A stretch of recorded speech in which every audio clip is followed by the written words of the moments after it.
colors, yellow, red, and blue.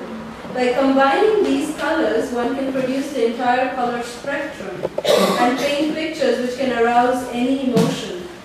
Thoughts of paint do not usually inspire emotion, but manipulated by an artist, paint appears to possess its own special potency to enchant the heart.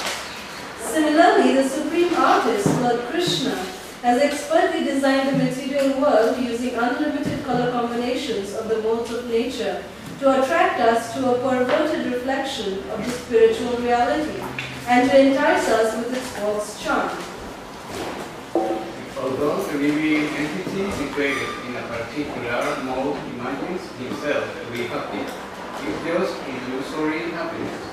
This illusion is made possible by the three modes. However, once the living entity realizes his suffering and meets with the Lord in Bhakti Yoga, the covering of illusion or Maya is removed and one can understand their constitutional position as eternal servants of the Lord. According to the Gita, all living beings are tied by ropes of illusion, and the material nature is limited. One may be bound with gold chain, Sattva-guna Buddha, another by silver chain, Rajo-guna passion, and the third by iron chain, Tamo-guna ignorance. Guna means rope or chain. A man bound by the hands and feet cannot free himself. He must be held by a person who is unbound. Because the bound cannot help another bound, the rescuer must be liberated. Meet Mr. and Mrs. Bright with their 2 children who live in a small home just suitable to their needs in a peaceful country town. Dr. Bright is the local MD, a thoughtful, qualified man, respected for doing his job honestly and selflessly. His hobby is reading books of philosophy, poetry, and science. Mrs. Bright and her children farm and garden around the house and care for the family crop. The Brights are mildly prosperous people who give thanks to God for the things they have and take their religion as a serious duty. By almost anyone's standards, they have to be considered exceptionally pious. They don't gamble, and for them, intoxicants are strictly taboo.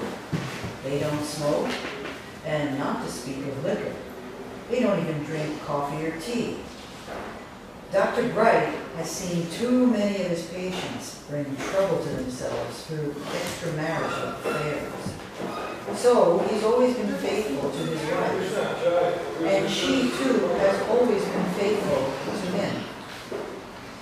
The Brights decided long ago that killing animals is barbaric, so they never eat meat, fish, chicken, or even eggs.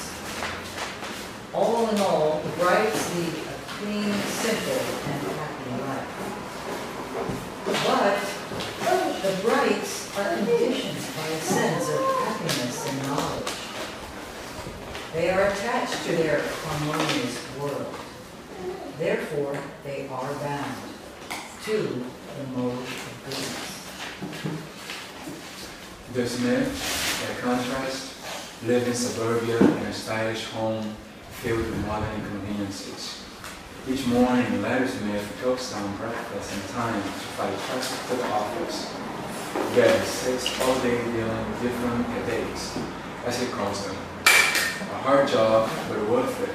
He figures, since it lets him afford the luxuries he enjoys and still has some money left over for the stock market and some rather shaky business schemes he has going on the side. Money is the honey, Larry says. Gloria, his wife, wakes up in time to see that the 2 older children look decent and sends them off to school. She spends most of her day with the baby, the one we didn't expect, says Gloria. Either Gloria is in the house with going on the playground with the other housewives and children, in the beauty salon, or shopping.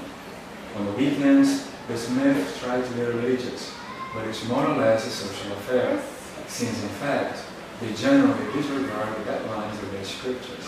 This family is typical of the mode of passion. Now let's meet John Dell and Betty Brundle. They never got married, but they lived together in a rundown apartment in New York City. Welfare they live together, The welfare checks cover part of the rent, and at the end of the month, John gets together with the rest by peddling drugs. Religion, they both decided long ago, is something they want no part of. They spend their time sleeping at least 10 or 12 hours a day, or else getting high on drugs, feasting on beer and languishing in their apartment. For years, they have dreamt about starting a commune in Spain, or perhaps Madagascar or Nepal. Dull and grumble have surrounded their lives with a mode of ignorance. Similarly, we can compare the qualities of different animals according to the modes of nature. The elephant is in the mode of goodness. It eats only fresh vegetarian food, grass. It's a large and strong and gentle animal. It has the intelligence to work well with humans. The tiger is in the mode of passion. It is fierce, restless, and aggressive by nature, and kills and eats flesh of other animals. The jackal is an animal in the mode of ignorance. Rather than seek its own food, it eats whatever is left over after another animal has eaten. It tends to be fearful and lazy. Being a nocturnal animal, it shuns daylight. In this way, the living beings enjoy various platforms of illusory happiness and miseries according to the modes of nature. However, this kind of happiness does not satisfy the real self or the soul, which is spiritual in nature. Real happiness that can completely satisfy the self is experienced from the spiritual platform, beyond the three modes of nature. Hence, of the three modes, it is recommended to always be in the mode of goodness, as it provides a runway for the airplane of human body to transcend beyond the influence of material modes of nature. Freedom from the modes can only come by the grace of one who is already free. Krishna says in the Gita, this divine energy of mind, consisting of the three modes of material nature, is difficult to overcome. But those who have surrendered unto me can easily cross beyond it. Such a person is on a platform called Kalasudha or Shuddha Sattva or pure goodness, beyond material nature, one with Krishna, not in the personality but in interest, in service and love, in this world but not of it. Such a person is completely satisfied in himself, being situated in the original constitutional position of the soul. One need not wait till one's death to become liberated, but can be liberated from the influence of the modes of nature even while living in the present material body. Thus we can attain spiritual perfection simply by remembering our relationship with Krishna and acting in that relationship. We need not be disturbed by the modes of nature, since instead of putting our consciousness into the material activities, we can transform it to activities centered around Krishna. Such Krishna-centered activities make a Bhakti Yoga. When we engage in Bhakti Yoga system, we acquire the same spiritual qualities as Krishna. We can become free from material concept of life simply by performing Bhakti Yoga is the association of those who are aspiring to or having already transcended the modes. The most important process of Bhakti Yoga is to chant and meditate on the transcendental sound vibration. Hare Krishna, Krishna Krishna, Hare Hare, Hare Rama, Rama Rama, Hare Hare. So the appendix actually is behind, but somehow the titles have come on this page. But anyway, the appendix is just for reference. So let's read the discovery. Next question. Describe the three modes of material nature. Give examples of food and charity in the three modes. Explain the platform of Shuddha Sattva or pure goodness. What is the material nature compared to fire?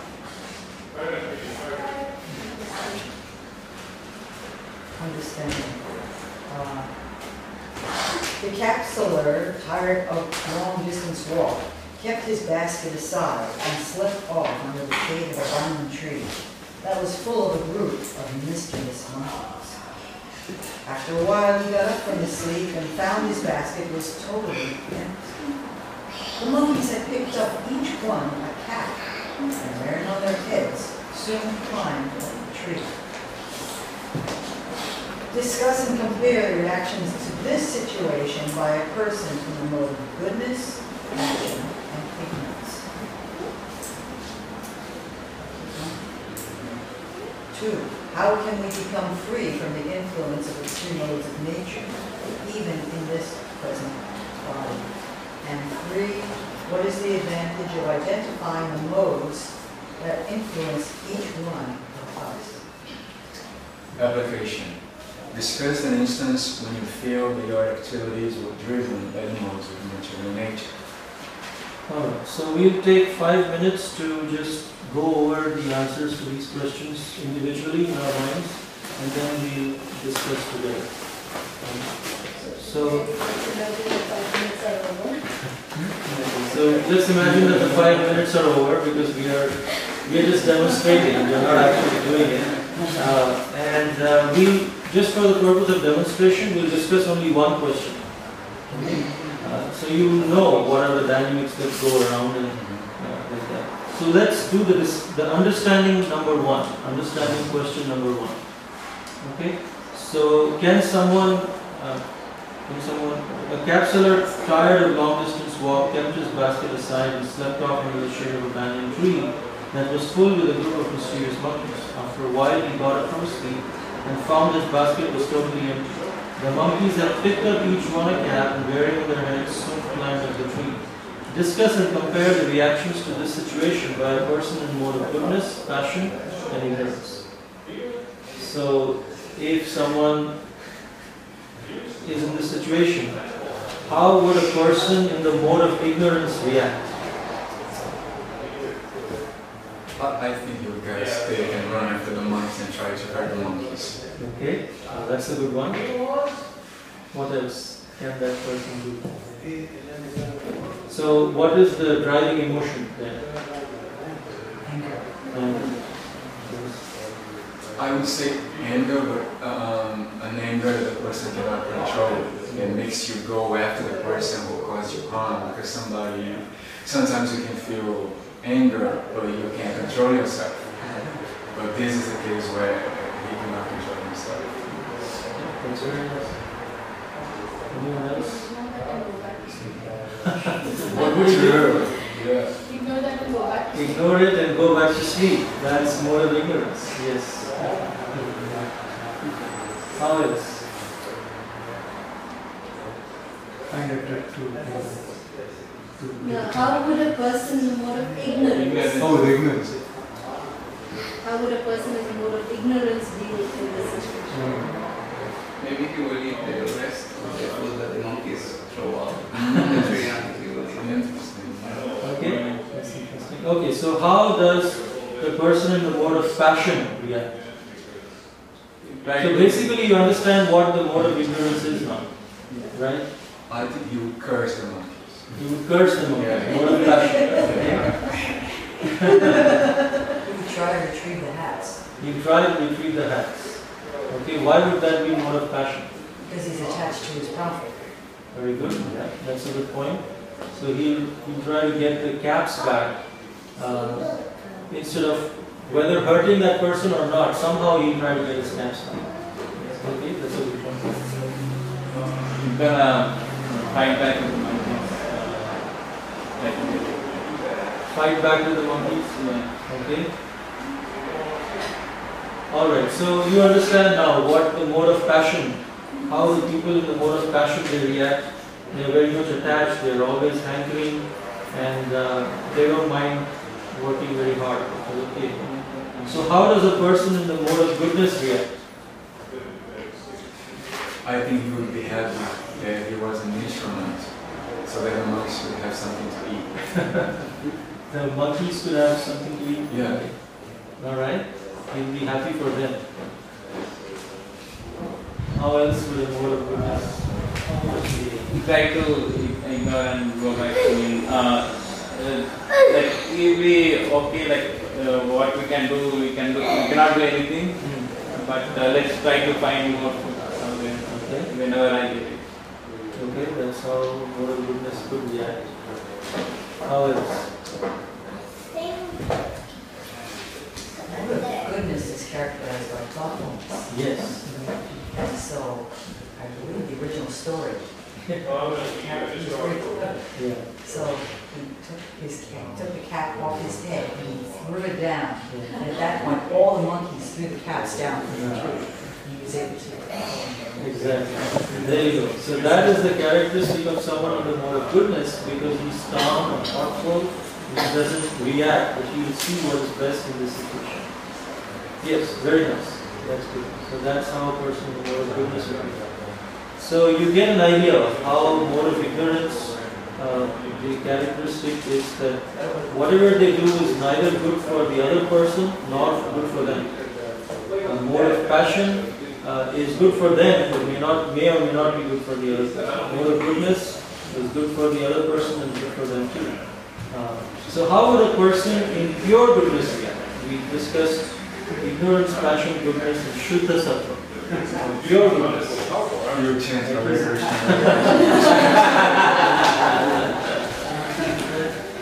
You would think actually the monkeys were hungry when they Yeah, the Krishna must be somehow satisfied with the outcome of that pastime. Right. and he tries to learn from some how to control. Correct. Maybe Krishna is teaching me tolerance or humility and respect for others. Yeah. Offer the bananas to Krishna and all. Offer the whole tree to Krishna. Mahaprasad. But yeah, also the person in pure goodness actually can respond in any of the three modes as long as it is beneficial for his service to Krishna. So if he has to be in the mode of passion to serve that purpose, he can actually come to that mode but not be influenced by that, because he's still in the Shuddha Sattva. So these things are actually, a person in the mode of pure goodness can also act like a person in Rajaguna. Externally, you will see that he is going with a stick and trying to retrieve his caps, and he wants his caps back because he wants to offer it to Krishna, or maybe it was a basket of flowers or something that he wants to offer. So his motive, just like Srila Prabhupada, sometimes you would see that he is angry at his disciples, but that was for their benefit. He's in the mode of pure goodness, but he has to come to these different platforms for the benefit, for executing that particular service. When we go out for book distribution, sometimes it's a very passionate service. You have to be externally passionate, but internally, as long as you are chanting, you're in good vibrations, you are still in the mode of pure goodness because you're connecting it to Krishna. And that is the reason why Srila Prabhupada, he named our society International Society for Krishna Consciousness. It's not Krishna activity. We might be going to the mall and buying, beautiful, clothing and all that, materials and all of that. A materialistic person will also be doing the same thing. But a devotee might also be externally buying the same material. But that devotee is using that material for offering it to Shri Radha Gopi Vallabha. And the materialistic person is using it for decorating herself or himself. So the activity externally may be the same, but the consciousness is where the difference lies. So externally we may be doing the same activity, but the difference lies in the way we execute it in the consciousness. All right, thank you very much for participating in the discussion. So, a little contemplation on the side note I'd like to add on what Prabhu just did as a facilitator is that if you would have noticed that when every one of us were giving the answers, he was not negating even a single one of them. Whether it be right or wrong doesn't matter. He was saying, thank you, fine, anybody else? I mean, if it's wrong, we don't say yes, yes, good, good, good. No, we don't say that also. You could But say it's interesting. if it's not according to the philosophy, you can say, yeah, interesting. Anybody else with another viewpoint. But we should be very careful in not deflating the courage that the other person has shown in voicing their opinion.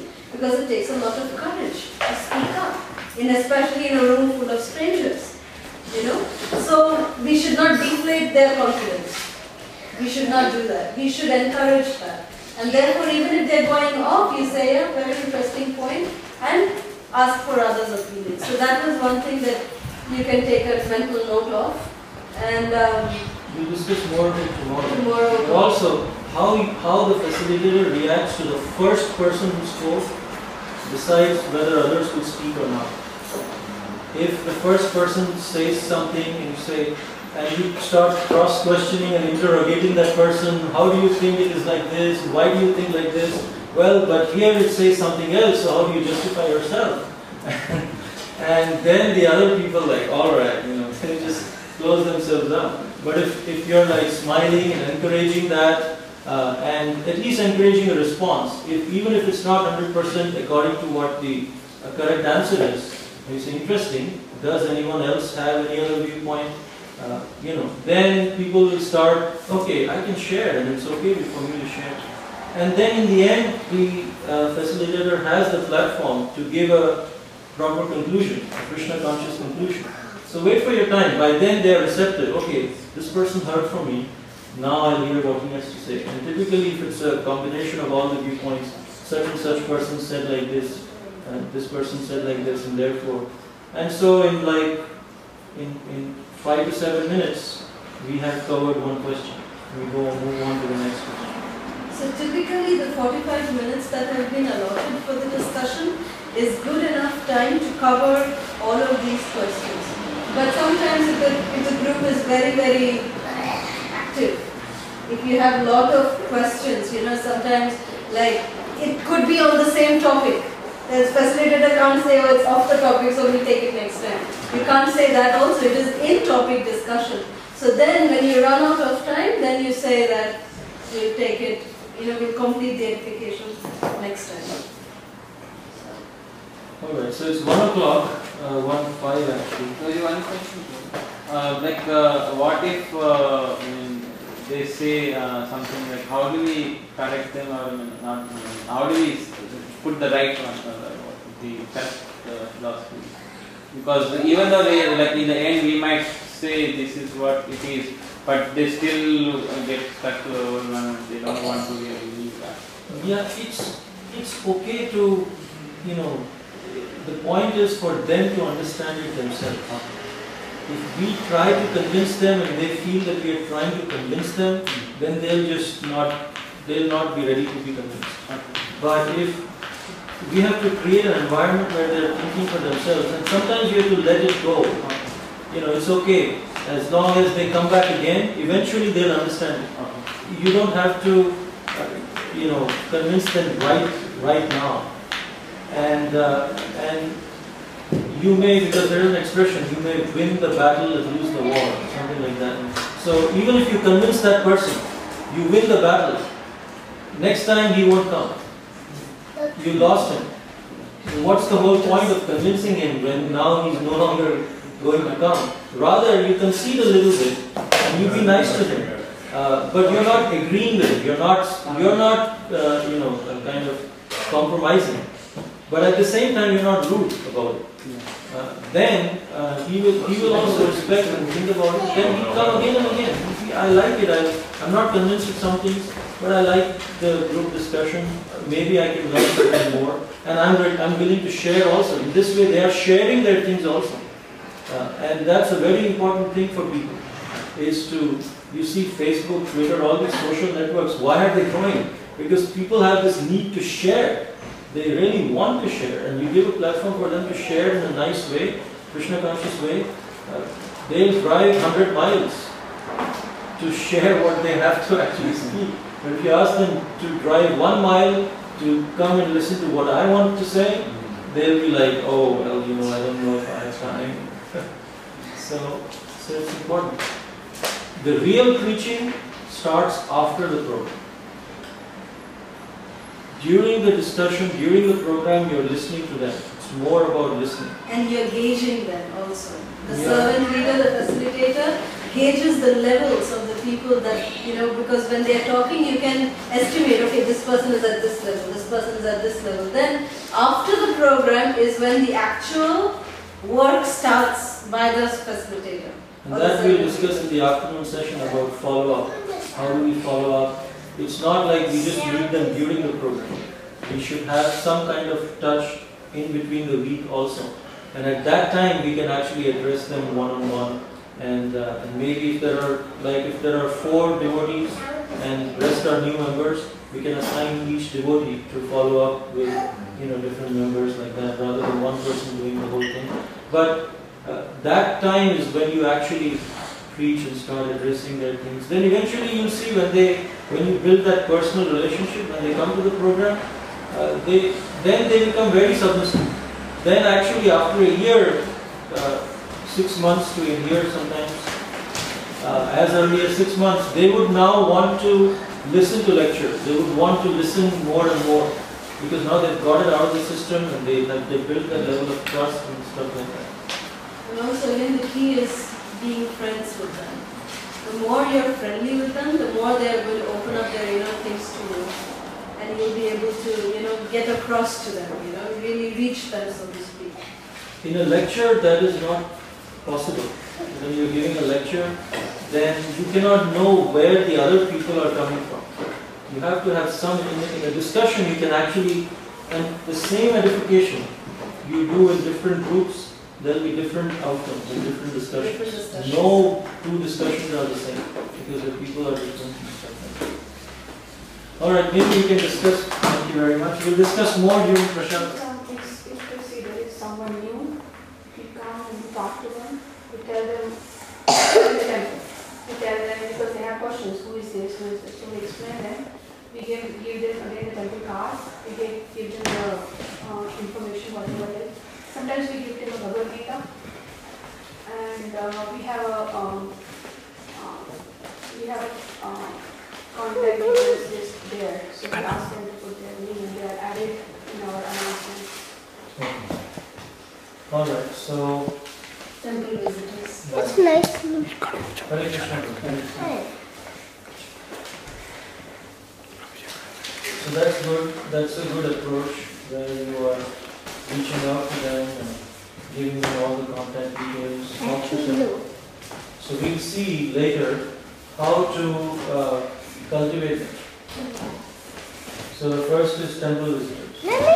So how do you see? Do you just happen to see them? That's when you go, or is there a Mostly during Prashant times, someone before Prashant on time. Sunday?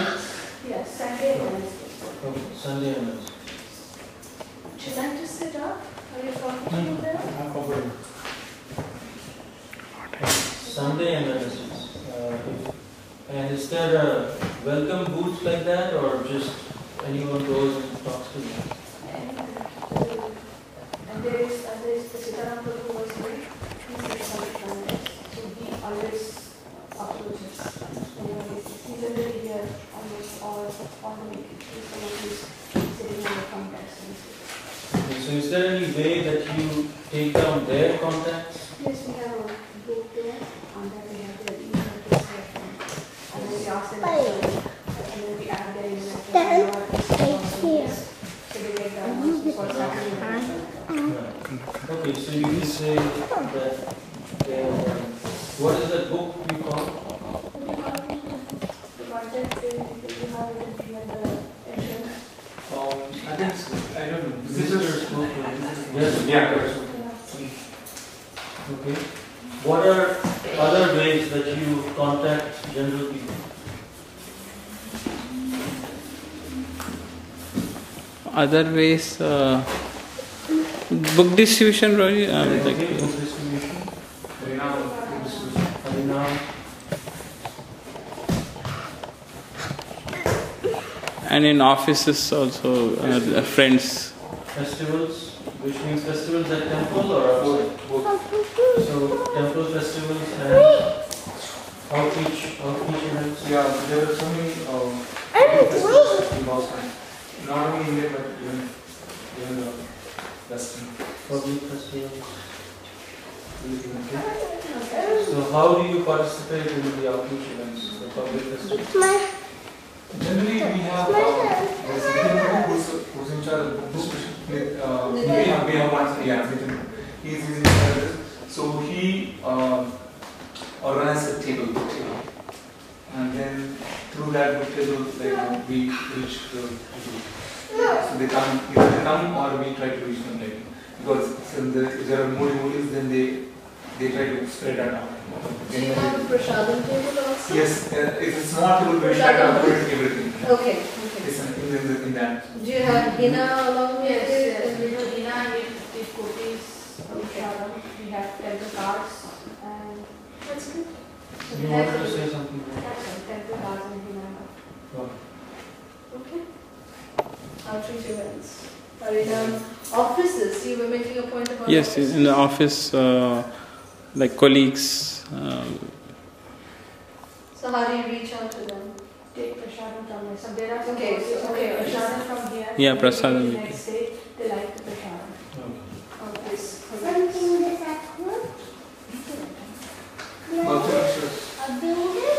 Okay, Bhakti Vriksha. Yeah, I mean, whatever, the so-called Bhakti Vriksha, we can say now. I mean, yeah, nearby, like at our house, if there anything we need, someone we've seen you, we try to talk to them, make friend, and try to. Grocery stores.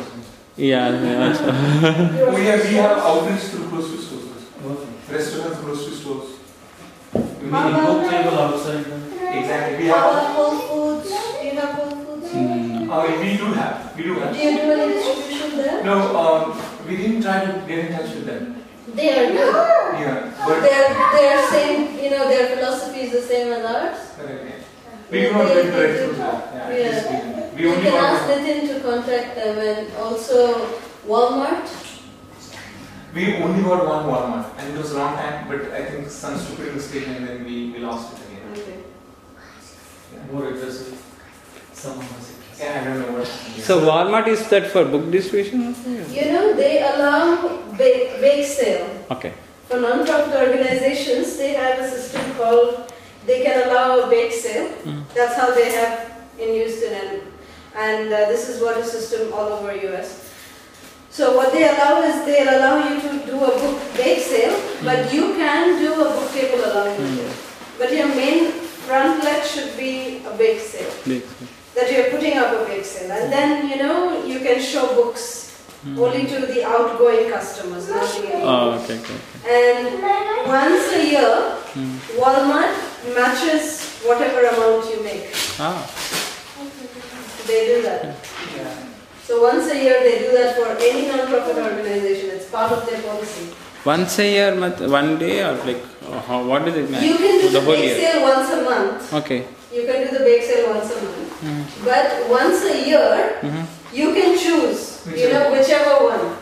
Okay. Whichever month you have the highest collection, they will match it with whatever collection you have done. If you raise $1,000, Walmart will also give you $1,000. So in that case, we have to show them, like, because how do they know how much? Yeah, you'll have to show them. Because book distribution, generally they give and we take money, but we don't have anything in that. No, they'll not need any credit. You just go and show them, this is what we make. Okay. Go and show them your checks, your cash. Okay. Generally, we just have provided them a written amount. This is what we made of this month. And they matched it. Oh. So, And this is bookstall outside Mataji? Or? right outside Walmart. Okay. We have a little tent set up. And then main outlet is going to be a bake sale. Then you can have a small book table also. Like in events you were saying you have the main book table and prasadam delivered. Here it's all. Walmart, it's a very nice way to reach out. And for kids, did you say kids? The No. bake sale should be done by kids. Oh. Yeah. They should be the face in Walmart. Then it's very non-threatening. And then whoever comes, sometimes they give donations. They just give $5, $6. So if they give more donation than what the bake sale is worth for, you can give them a free book. And even the books, the best way to hand out books is through kids. The ones that are not kids. But Walmart bake sale, kids is the best way. They have fun. They have so much fun doing it, organizing it, and just running the whole show. So they have a fun time. Walmart. If kids become a little aggressive, they don't mind. But adults, because they are always watching. Someone is watching. At least in Texas, I know. I don't know what here they are more liberal. So. And you must have seen these scouts and girls doing this bake sales and sitting there. So it's pretty common to Walmart people to allow children to do like that. So if they say we are from a non-profit organization, the scouts and guys, they do in the commuter rail, like station, railway station. Right. So same, you can do the similar thing. They are just saying they are from a non-profit organization. We also say we are from a non-profit organization. Okay. Another thing we can add is colleges, universities.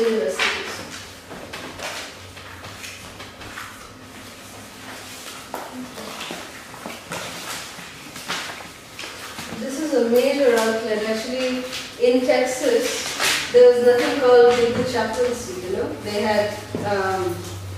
had Islam, they had all the other faiths represented in the universities, but they did not have anything called Hindu chaplains. So we've been doing, both of us, we've been doing the university program in Houston, in the University of Houston for, since 2002, we've been doing it. And in 2008 is when the university approached us. They wanted us to become the Hindu chaplains for the University of Houston. So we are the only Hindu chaplains there, and yes, it is a major source of generating contacts. We've got like 2 students who've become very, very committed devotees through that university program. It's very nice, very flourishing. So university. All right. So these are some of the ways that we generate contacts, come in touch with the public, contact them. But so that's the first part, contact. The Vamandev approach is how did Vamandev conquer the entire universe? In 3 steps. And so in these 3 steps we can conquer people's hearts. Now ISKCON is very, very good in contacting the public the first time. But then we also have to cultivate them and follow up with them. Because many times we see that if you see big companies, they have a very nice follow-up system.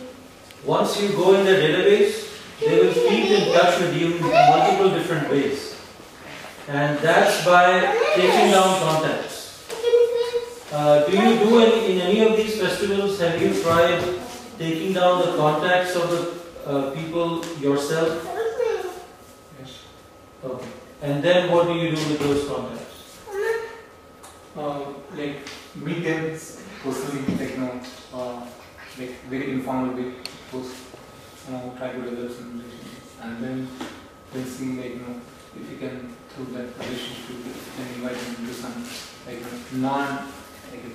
non-complete devotional program where he can attend and then slowly see how he gets and then gradually invite him to the other ones.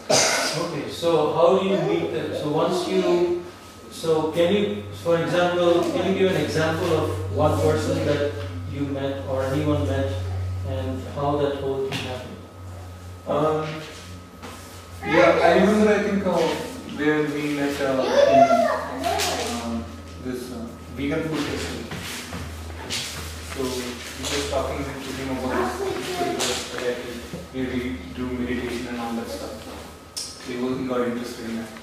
Then, of course, I had some cold calls with him.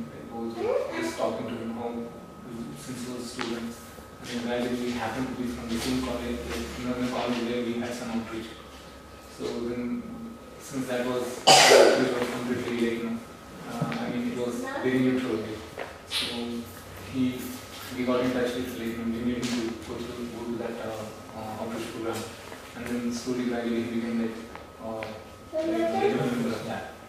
and he showed some interest.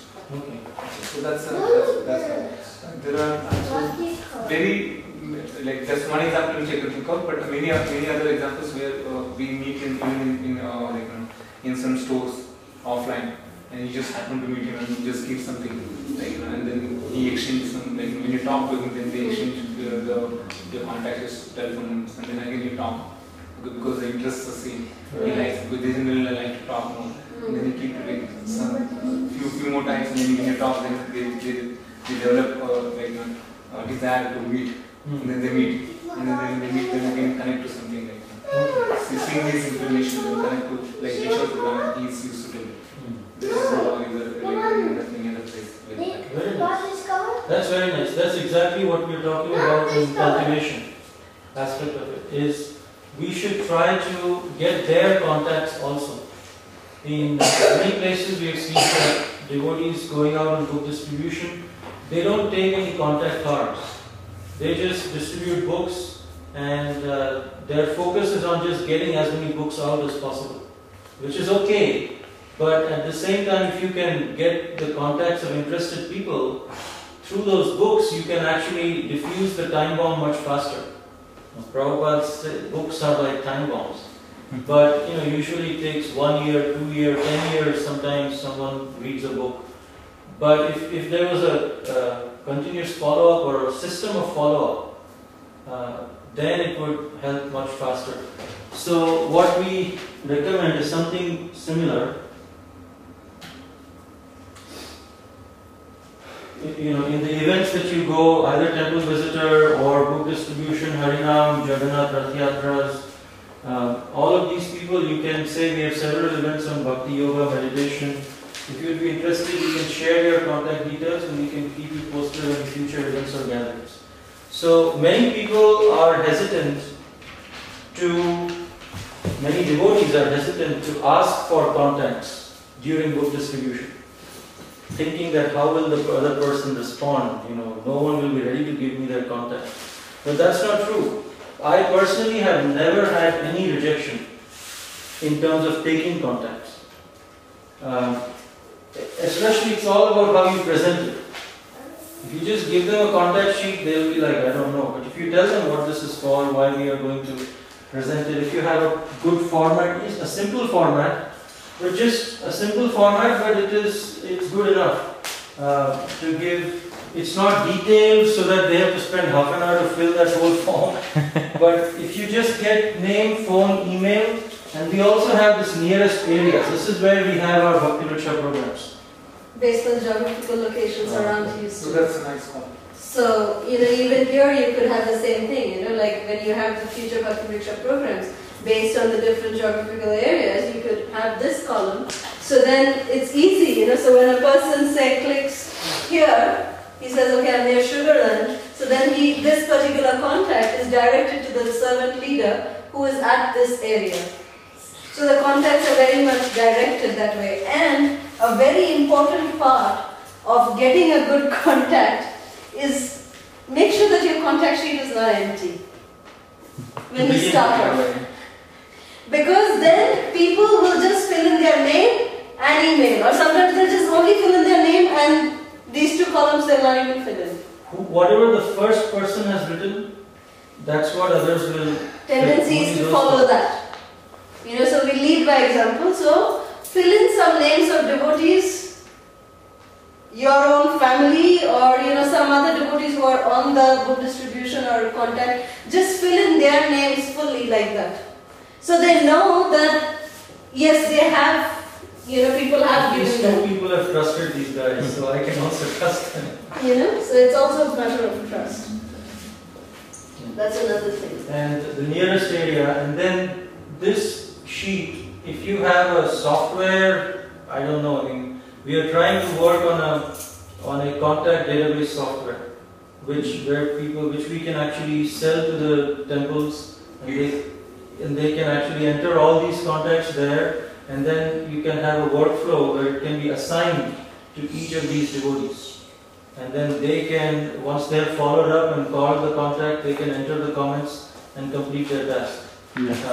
So like that, there is something in the works by the Congregation Development Ministry We are looking for developers. If you know anyone, No, one drawback with this serial I have noticed that the scribbling part.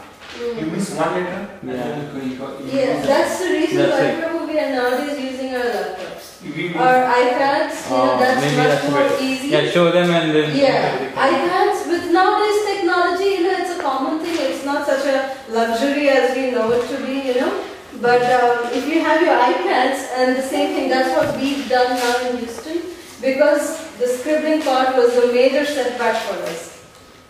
So we always have our iPads. That's right. especially in the temple, we have a temple welcome booth. There is a welcome booth like that, which has that person is there. All he does is gives gifts and takes contacts.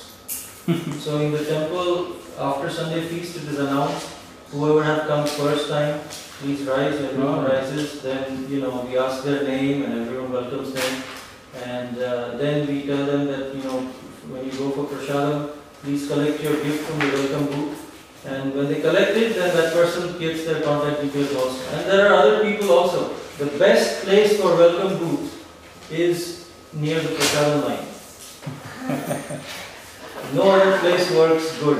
That's what we have set up in Houston. I think the gift is good for this because here we do they announce they are the first one to come and we do clap and we invite them, but we don't give anything.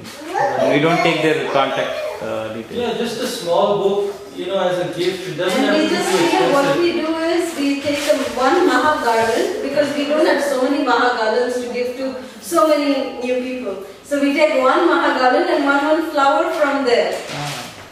That's also so nice. It's from the deities. Plus a nice gift, we take 3 small books, 3 to 4 small books, Chant and Be Happy, PQPA, anything like that, Chant and Be Happy, all those books. And then you just tie it up in a ribbon, like a set kind of, and then just give that as a gift along with one Maha flower. It's perfect for anybody who comes. So, anyway, the point being, there you can sit with a laptop, and inside the temple it's easier for people to type. Outside, I don't know, the iPad gets dirty or the laptop, and all of these things will be there. But if you can do it, that's best. But after you get all these contacts, then you need to have a place where you assign them. Now in Houston we have assigned a person who actually just enters the database of the contacts. There is another person who takes these databases and assigns the contacts to the individual people, who then sorts based on, because one person doing all of this, especially it becomes like, it's not sustainable. If you just tell one person, all you have to do is just enter the contacts, and he'll be happy doing it.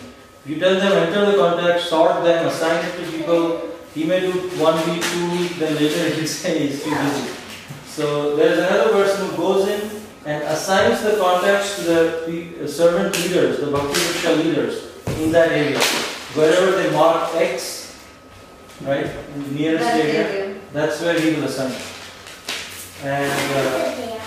And then the Bhakti Vriksha members, they go and the leaders, they go and they actually follow up. They send an email first, a thank you email, either thanking them for visiting the temple, and we hope that your visit you enjoyed your visit to the temple, and give you a standard format email that we send.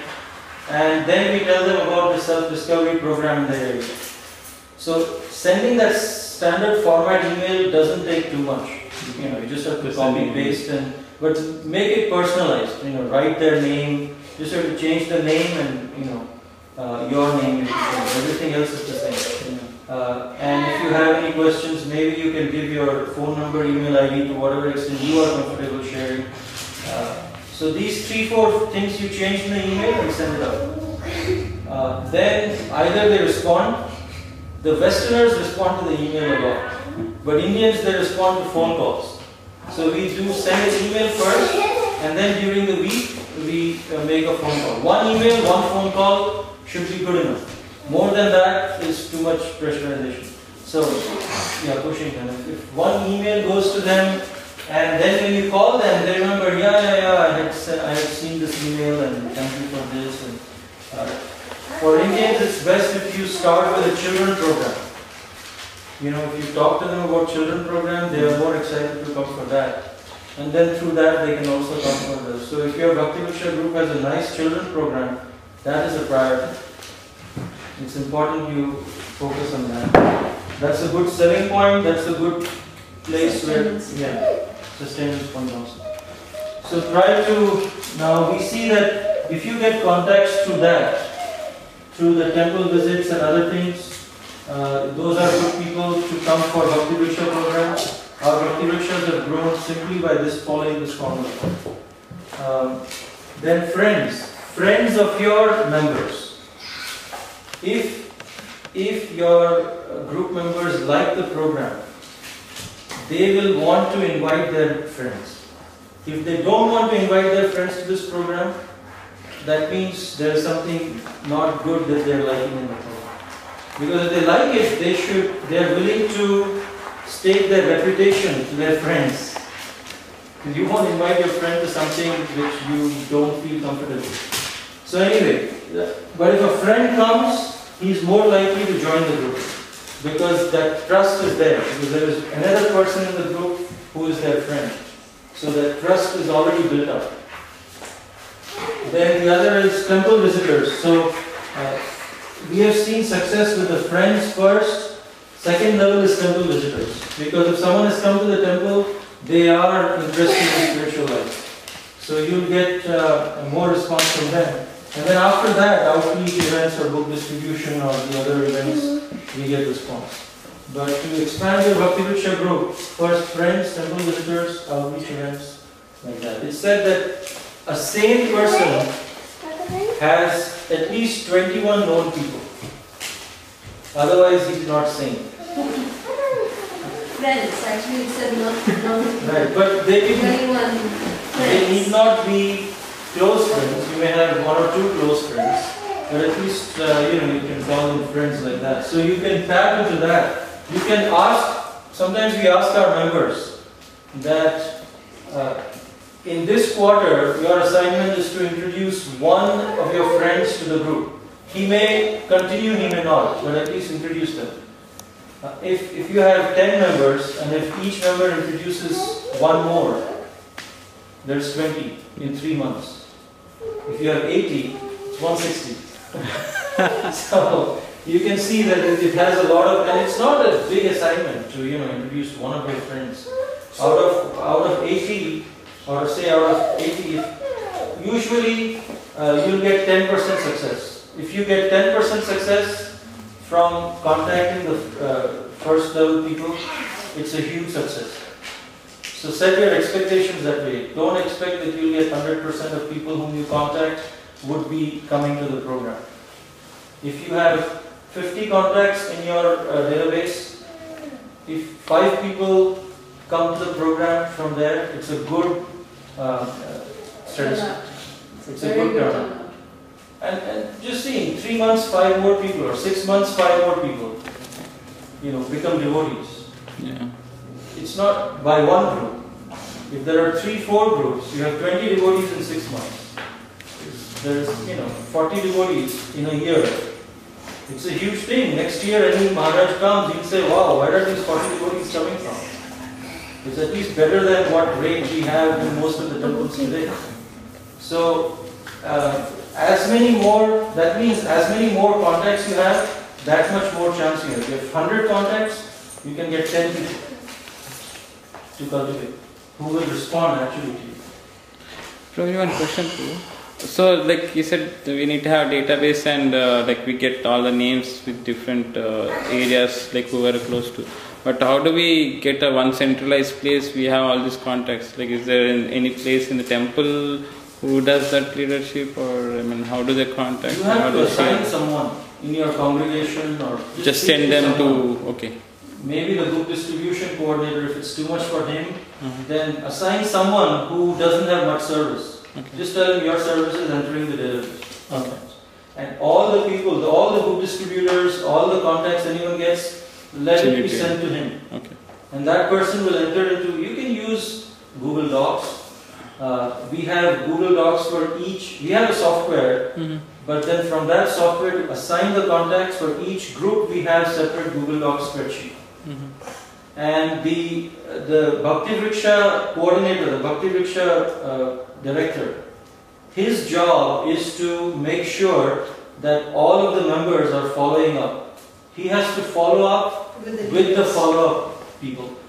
Because otherwise it will not happen. You have to have one more level of follow-up because there are too many things that devotees are busy with. And in order to focus on that, there has to be one person. So one person you have to assign for assigning contacts, and one person you have to assign to follow up with each group. Did you do your follow-up? Did you do your follow-up? And in the Google Docs we have, I think I can show you here, I don't know if the internet is still available. And also that is a structure that is Bhakti Thakur's structure, that we'll show you that also in a minute. So that way, that's following that structure, then it is easy to, combine the efforts. Same as downstairs? Like if one person, it's each one while being taught by one. So no one is independent, so to speak. Yes. So even the leaders who are doing the follow-up, they are also being followed up by one who is taking care of them. Okay. So that way the hierarchy is maintained, and all is under the authority of the temple, like that. It's still maybe it is not implied Ravnari 108. Are you not getting the sheet? Ravnari 108. Which one probably this one is? You're trying to connect? Jagannath. Yeah, Ravanari 108. That's what.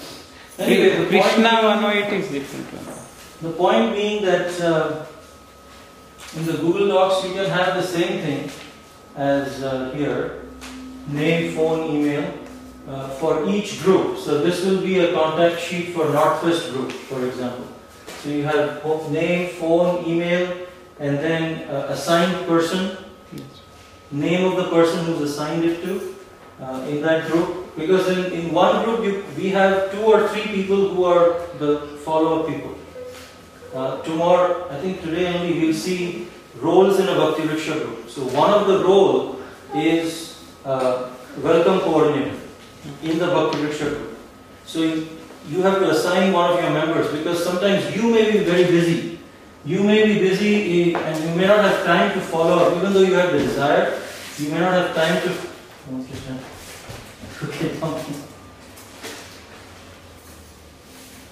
you may have the desire but not the time. So if you can assign a member of your group, then that will help you a lot. And that person can be assigned as the assigned person. And then there is another column where remarks, which means they need to follow up comments, is what we say. So one who has followed up, they have to go there and enter what was the response from them. Either left a voicemail or this person is interested with the date and everything. Okay. So that if someone else needs to follow up now because this person is busy or whatever, at least they can start off from the whole history right there. Yeah. So as a very rudimentary, you can use Google Docs for each particular sheet. But you need to have Excel sheet, Google Excel sheet. Google Docs Excel sheet. Yeah. Where you can say name, phone, email, assigned person, and follow-up comments. Yeah. And the Bhakti Vriksha program director has to go into each of these Google Docs, and if he doesn't see any comments, he needs to give a call to the Bhakti Vriksha leader. What's happening? Yeah. You didn't call them, and you actually this has to be done every week. And if we are not on our toes, the hot contacts, if they came to the temple this week and you follow up with them this week, they may come. There's more chances for them to come. 2-3 weeks down the line, it's not very likely. But they may. We have seen people coming 2-3 weeks later also. But you have to be on the toes and keep others on the toes. So it's important. So I take that role. I take that role of going into each and every group and calling them. Every week we have 9 groups. So every week I focus on 3 groups and talk to them and tell them, why are there no comments? Just, oh, we forgot, we'll do it. This happens. But then if they know that there is an there's someone who is going to follow up with them, then they also feel inspired. Otherwise they say, I don't know, I'm just shooting in the dark, I don't know whether it will work also or not. It just doesn't give that enthusiasm. And also when we're following up with a new contact, sometimes people say, okay, people are saying they will come, but they don't actually end up coming. Yeah. So then what should we do? Should we keep calling them again and again and again? So we say that yes, call them for the 3 times. There should be 1, 2 and 3 calls for 3 weeks. And then even after 3 weeks, if they are still not coming, then give a break. Then move them to a cold contact list. And then maybe call them for a nice festival. Say for example, Janmashtami is coming up, or Govardhan Puja. To say that this is, or any particular Maharaj or a visiting guest is coming. Then you call those cold contacts. They might want to come during those times. But don't discard them altogether. But 1, 2, 3 calls and then cold contacts, but cold contacts to be contacted during festivals or important events. But of course they are in your database, that emails are going to them. Not that emails are going to them anyways, but you are adding the phone call to them. So they will know, the temple announcements are going to them, programs, but the call is a personal gesture doing from your side to make them feel that, okay, when I go to this temple, I don't know anybody there, but at least I know this one person keeps calling me. I know this one person. So that is the purpose for the personalized phone call. But as soon as the person is there in the database, entered into the database, they should be rolled over to receive the temple emails and the weekly program emails, everything. They should receive the emails for sure, unless you receive a personalized email from them saying that they don't want to receive those emails any longer. Okay, so whatever we get contacts, we have to give it to the temple so that they always get the regular emails. Yes. Okay. If you don't have access to add them on, then yes, you should provide them to the temple so that they can be added onto the database. That's important.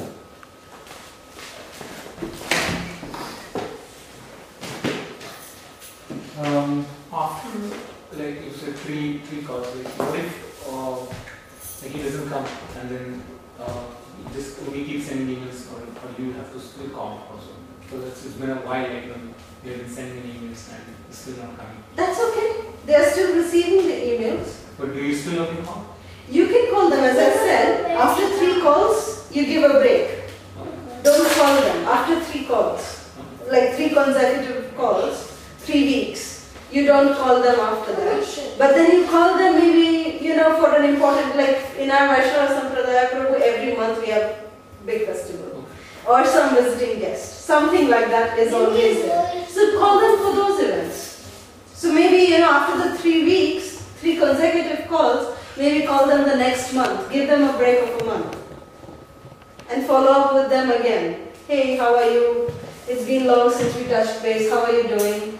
Just, I was just remembering you because I met you at so-and-so event, and when I met you, or I didn't meet you, whatever, if you've not met the person also, you can say, well, you came to this event, and I just wanted to tell you that we've got a very nice guest visiting our town, from out of town. He's coming in, and he'll be speaking at such and such place. Would you be interested in joining? I just thought that it might be of some interest to you.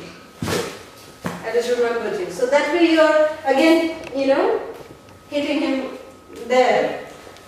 If it strikes, it strikes. Otherwise, then Janmashtami or Govardhan Puja, Kartik, those kind of auspicious days, then you can target.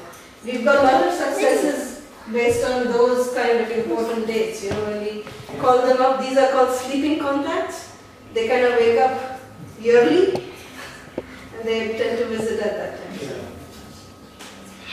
But this follow-up is the heart of Bhakti Vriksha, or of any kind of preaching. If there is no follow-up, you will see the Bhakti Vriksha is successful or failure depending on how strong your follow-up is. Successful or failure in terms of new members joining. Sometimes the Bhakti Vriksha group with devotees can go on for a long time. But if you want new members to join, the main thing is follow-up. This is the heart of Bhakti Vriksha. So, email, of course, when you get their contact, send an email. Email doesn't cost much. It should be sent immediately. You don't have to wait on the other person. But phone call, you need to know when to call. Typically, between 7:30 to 8:30 on a weekday is okay. I don't know, weekends you can just decide whatever works best. But don't call in the afternoon times. Right. It's not really a nice time to call in the afternoons, but preferably not to call on the weekends at all. Best calls are on weekdays between the timing from 7:30 to 8:30. 1 hour. That's the best time. Then we should understand that this is not like the calls that we get from India. Whatever telemarketing calls. This is a devotional call. This is a devotional service. So, in order to recognize that and get the strength, we need to pray before calling them. And so, in the Bhakti Vriksha manual, this is the standard prayer that is given. You can make up your own prayer depending on your faith, but this is the standard prayer. Dear Srila Prabhupada, by the grace of Krishna and the spiritual master, a fortunate person after wandering throughout the universe in different species of life has received the seed of pure devotional service. This person came in contact with your International Society for Krishna Consciousness and started his journey back home, back to Godhead. Let me be a worthy instrument in helping the soul to progress in spiritual life. So with this consciousness, if you dial, then you know that Krishna is actually helping you in reaching out to that person. And Krishna will reveal to you what to speak to him, to inspire him or her, to inspire that person. So this is very important. By the way, if you have a manual, if you have a copy of the Bhakti Vriksha manual, this prayer is there. All of these things are there. You can get it from ISKCONcongregation.com. You go to that website. There, the icebreaker book, Madhumaka Bhattari, BB manual, everything is available there. Of course, you can do email, phone. Nowadays, you can do text messaging. You can do Facebook. You can do all of those things, and utilize all of them. In fact, email, then Facebook. I was at the university, and one of the students said, "Email. We email people only. We only email people whom we hate. Otherwise, everyone is on Facebook." All the college students said, they just. This whole generation has come up with Facebook as their thing. Email means you really don't like that person and you want an official record or something. And the best thing that works with our Western groups, is text messages. That's like the... you can run your business in text messages. That's how we run our the Simple Living High Thinking group. It's all based on text messages and Facebook. So that's how the follow-up is done with the Western group. It's and all these kids, when they grow up, they are growing up in a different world. They'll feel email. What is email? They have no idea what email is. Email will become like very. But still, the best interaction is physical interaction that you have. Then phone interaction, you're at least hearing each other's voice. It becomes more and more impersonal. And if you are calling them, and sometimes it happens that you call them and the other person says hello, and then you have a brain freeze. What do I tell him? I don't know this guy, and this person, what do I tell this person? Especially you've not met the contact yourself.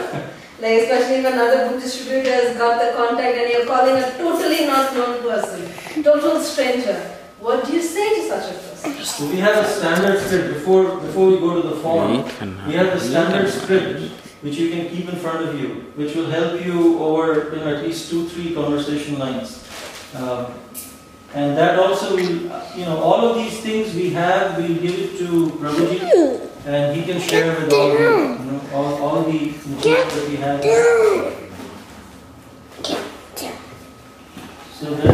standard template.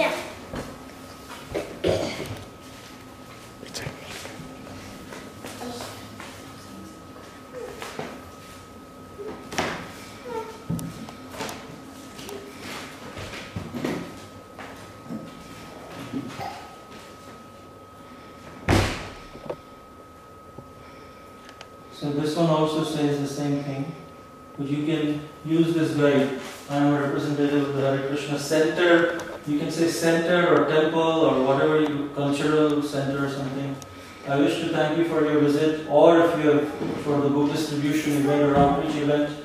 I hope you and your family had a good time. You had registered your contact details and had expressed an interest in knowing about the self-discovery gatherings. I believe you live in such and such neighborhood. And then you tell about the program. If it is an Indian, you talk about spiritual principles from the Gita. There is a kids program also.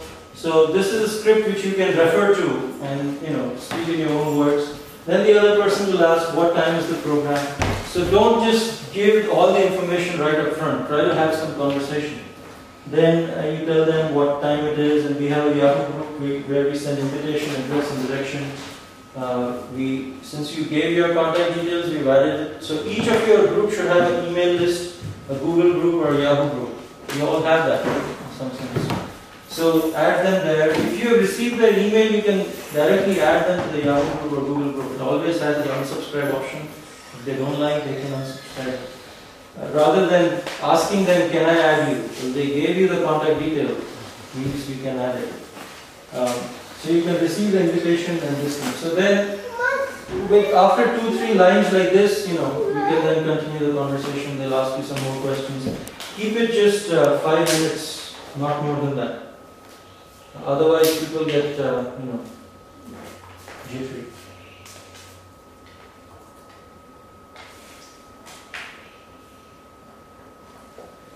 So this is the standard script for the temple contacts. Now, you've been calling them for some time, they've been coming to the program also, and then it goes into a second phase of follow-up.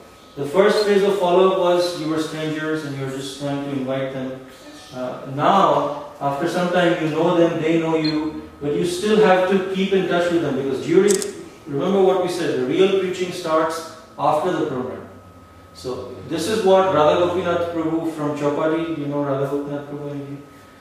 He does these 6-session Science of Self-Realization courses. I was in the ashram at Chowpatty for a couple of years, and I was an assistant to all these courses. And at one time we were traveling in the train, and he told me that, you know what, the real preaching starts after the program, when you build the relationship and all of that. And that actually stuck with me. And this is true even with Bhakti Vriksha programs, that during the program you hear from them, you give them some nudging here and there and facilitate them to come to their own conclusions. But during the week you need to follow up with them.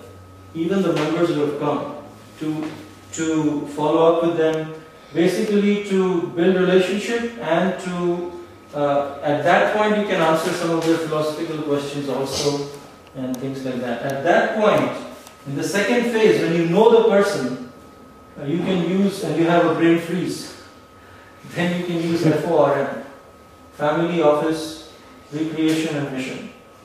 Basically, you talk to them about their family, about your family, first you hear about yourself, about their work, what do they do on weekends, things like that. And then mission, which is about Srila Prabhupada, and tell them about the group, tell them about some of the philosophical points that you've been reading. Because this follow-up is mostly to encourage them to hear and chant. Because the purpose of Bhakti Vriksha is to make them chant the Hare Krishna Mahamantra and take up to the japa of Hare Krishna Mahamantra. That is how you gauge the success of the program. How many people are chanting the Hare Krishna Mantra? How many are reading Srila Prabhupada's books? So typically when I follow up with the regular members or some of the new members, I tell them what I read, what I was inspired by reading Srila Prabhupada's book. Like today I read about such and such thing, and it was so wonderful, this is what really inspired me and touched me. I just share it. And then I ask them, did you read anything from Srila Prabhupada's books or any other book like that, then they say yes or no, and at least it's a conversation which starts, and they come to know that yeah, we need to read and it's important to read, and this Prabhuji also reads, so maybe I'll also get something. You can tell them next time you come, I'll give you this book, I'm sure you like it, something like that, but you follow up with your example. Before asking about their family, you tell about yourself. Then ask about them. And similarly about mission, just tell about what inspires you really. And then that will touch them and that will also build real relationships.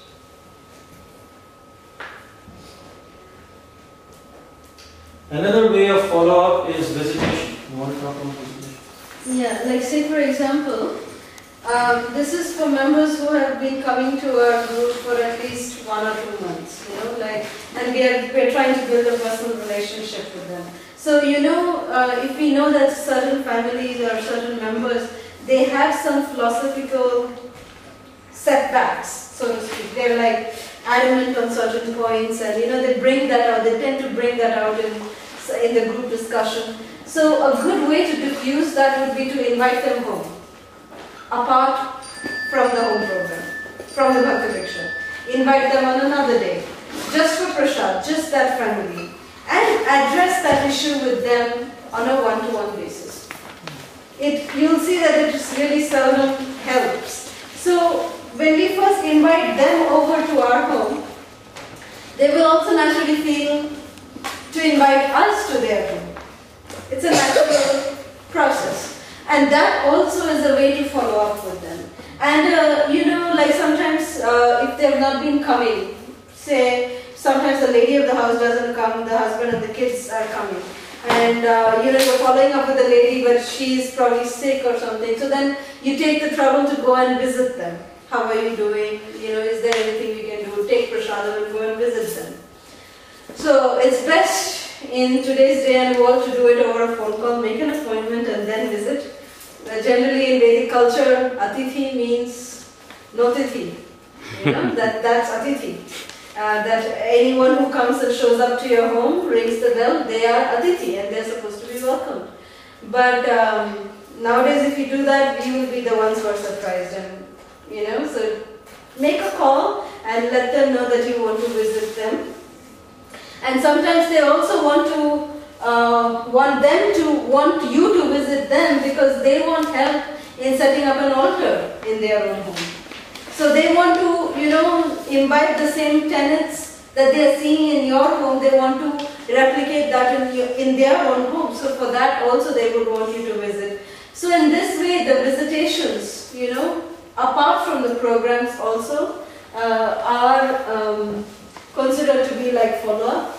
Now, regarding the books, you know, how to get them to really read books, one thing that we forgot to mention was that when a Bhakti Vriksha group is actually set up, you know, when the program room is actually set up, we set up everyone's sitting arrangements, yes, like we place mats around the room like a circle. There are other things that we should also do. A small altar can also be set up if it is not happening in your main altar room. If you have an already set up altar, good. If you don't, then just set up at least a Guru Gauranga altar. And set up Prabhupada's books in one corner of the room. That is a must. Srila Prabhupada always said a program is no success if Prabhupada's books are not on display. So, ISKCON program is not complete without Srila Prabhupada's books. We should always remember this. So, just set up, you know, Vaisheshika Prabhu has the smart tables, you know, we can just set up a little rack of books and show them the books. Because, you know, most of the time after reading the Krishna Katha and being part of the whole discussion, people are so impressed, they say, wow, from where did you get these, you know, beautiful things, how did you do all this? And you just say, well, it's from these books. It's so easy. So then that way you sell Prabhupada's books, you distribute Srila Prabhupada's books. And that's a very nice way to get them to also start reading. And that will be a very good start to also follow up. That, oh, you took this book, are you reading it? You know, when I read this book, share your experience when you read that particular book and so on. And your regular phone calls, make sure that it is not for saying, hey, I called you, by the way, just to remind you, you're supposed to bring this and this and this for the program, and coming now, you're coming now, please come, okay? Okay, bye. No, that should not be the purpose of the call. But the call should be for the purpose to build friendly relationship. To build a relationship. That is the purpose of your call. To understand what is the general well-being. How are you?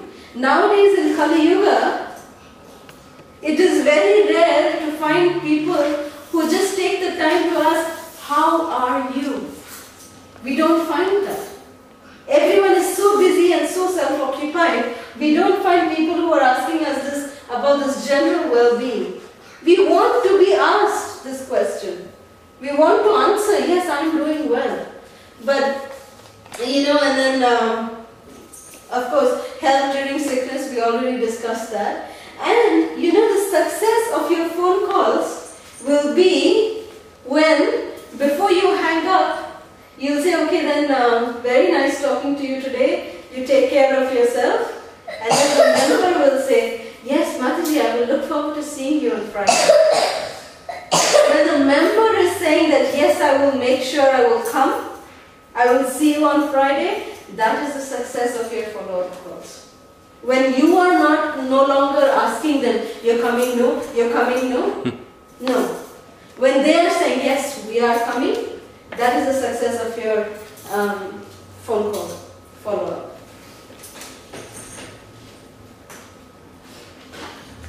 So you have to understand the Bhakti Vriksha system is not an automatic system that okay, you install Bhakti Vriksha and then it's set up. You press the start button and then everything goes nice. Next, install. It won't work like that. It will work with the devotee. Devotees are sincere, intelligent, dedicated, selfless. This is important because if devotees, a group of devotees come together and decide we want to do this, Krishna will naturally empower them. It will happen. It's only time which is separating, as long as devotees are together and doing it. But this system will help you encourage to bring out the best in each of them. But unless you actually put in the effort, it's not going to work out. But yeah, it will give you a framework which will actually get the best out of all the devotees. So that's very important to understand. And we should remember what Srila Prabhupada said, that your love for me will be shown by the way you cooperate with each other. So Bhakti Vriksha is not a competition. Not that my group is flourishing more, that should not be the mood. That should not be the mood. The mood should be that let us grow together and offer our collective service at the lotus feet of our spiritual master and to Srila Prabhupada. That is what will please Srila Prabhupada and our spiritual master. So we should be very careful to be conscious of this fact at all times. And sometimes, maybe you want to just touch upon the aspect We'll go to the next one. No? We did follow up. Yeah. Another part in cultivation is the Path to Perfection program. This helps you a lot, which is also called the Shiksha program. Okay. You start, then I will add. But I don't know what the use is. Oh, okay. Alright, that means. So you go to Shiksha program or In Houston, what we've done is that we've not used the Bhakti Vriksha, the words, Shiksha program, the words. We call it the Path to Perfection program. And the Shiksha program is what it is originally called. But we call it in Houston as the Path to Perfection program, so that anyone can easily relate to it. So all over North America, we're trying to use this as the standard thing. Like calling the Indian Bhakti Vriksha groups as self-discovery groups, calling the Western Bhakti Vriksha groups as the simple living, high thinking groups, and calling the Shiksha program as the Paths to Perfection program. So that way in the English-speaking world, especially North America, we can have a standard format in this way. So, because devotees are moving all the time, so if they are moving from one city to the other, they should not get a culture shock. Oh, what is Shiksha program? I didn't know about Shiksha program, but they know it as a different name. So that's why. So for general, we try to stick it to the Path to Perfection program.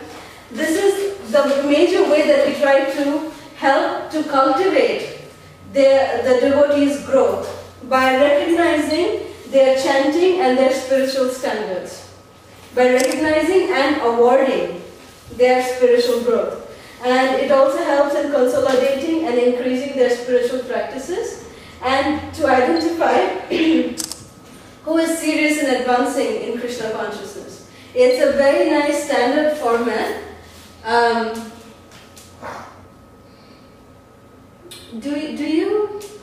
Are you familiar with this? The Path to Perfection Shiksha program? I know, not this one, but yeah, with the different names. Like what? Like in the 64 weeks. Yes, it has different names like Srila Prabhupada, Anuga, like. Yes. Ashray. Yeah, Ashray. Sorry. That 64 modules is based on these 4 only. Okay. But what we do is, we typically in ISKCON, if someone is initiated, that's when he's recognized, he or she is recognized, in one sense. An official, okay, now your spiritual life starts. That's true, but if we can also recognize their commitment before then, 1 round they're chanting, it's a huge step for them. 4 rounds they go, we recognize that. So this is Shraddhavan is the title given for someone who's chanting 1 round, and there are 2-3 qualifications: chanting 1 round, associating with devotees. Okay, Shraddhavan. Then Krishna Sevak is chanting at least 4 rounds, and there are different standards in different temples, but it could be chanting 4 rounds, helping with services during major festivals at the temple, and something like that. Then Krishna Sadhaka, he's a little more serious, 8 rounds, no onion garlic, or no meat eating at least. Maybe he's still eating onion garlic, that's okay, but so we are Krishna Sadhaka. Srila Prabhupada Ashra is someone 16 rounds, following 4 regular principles, all what Srila Prabhupada actually considers. But he's not initiated, but he's chanting 16 rounds, following regular principles, performing services, all of that. And then Shri Guru Charanashra, which means now he is also aspiring from a particular guru in ISKCON, like that. So sheltered under a guru, not yet initiated, but just sheltered. And then initiation and second initiation and sannyasa. But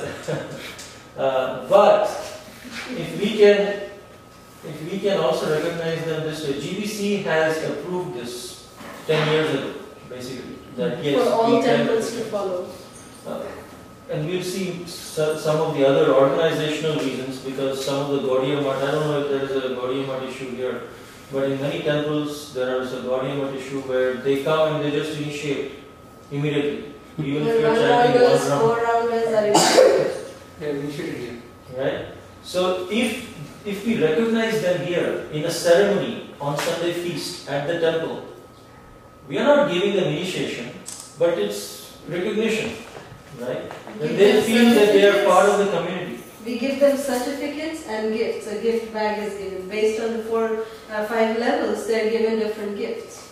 So when they are given the certificate via visiting sannyasi, and the certificate is registered under ISKCON and it is signed by the temple president, like that, and it's given in front of the deities, in front of the entire congregation, it makes a difference, for people. Wow, I'm getting recognized. They get so encouraged.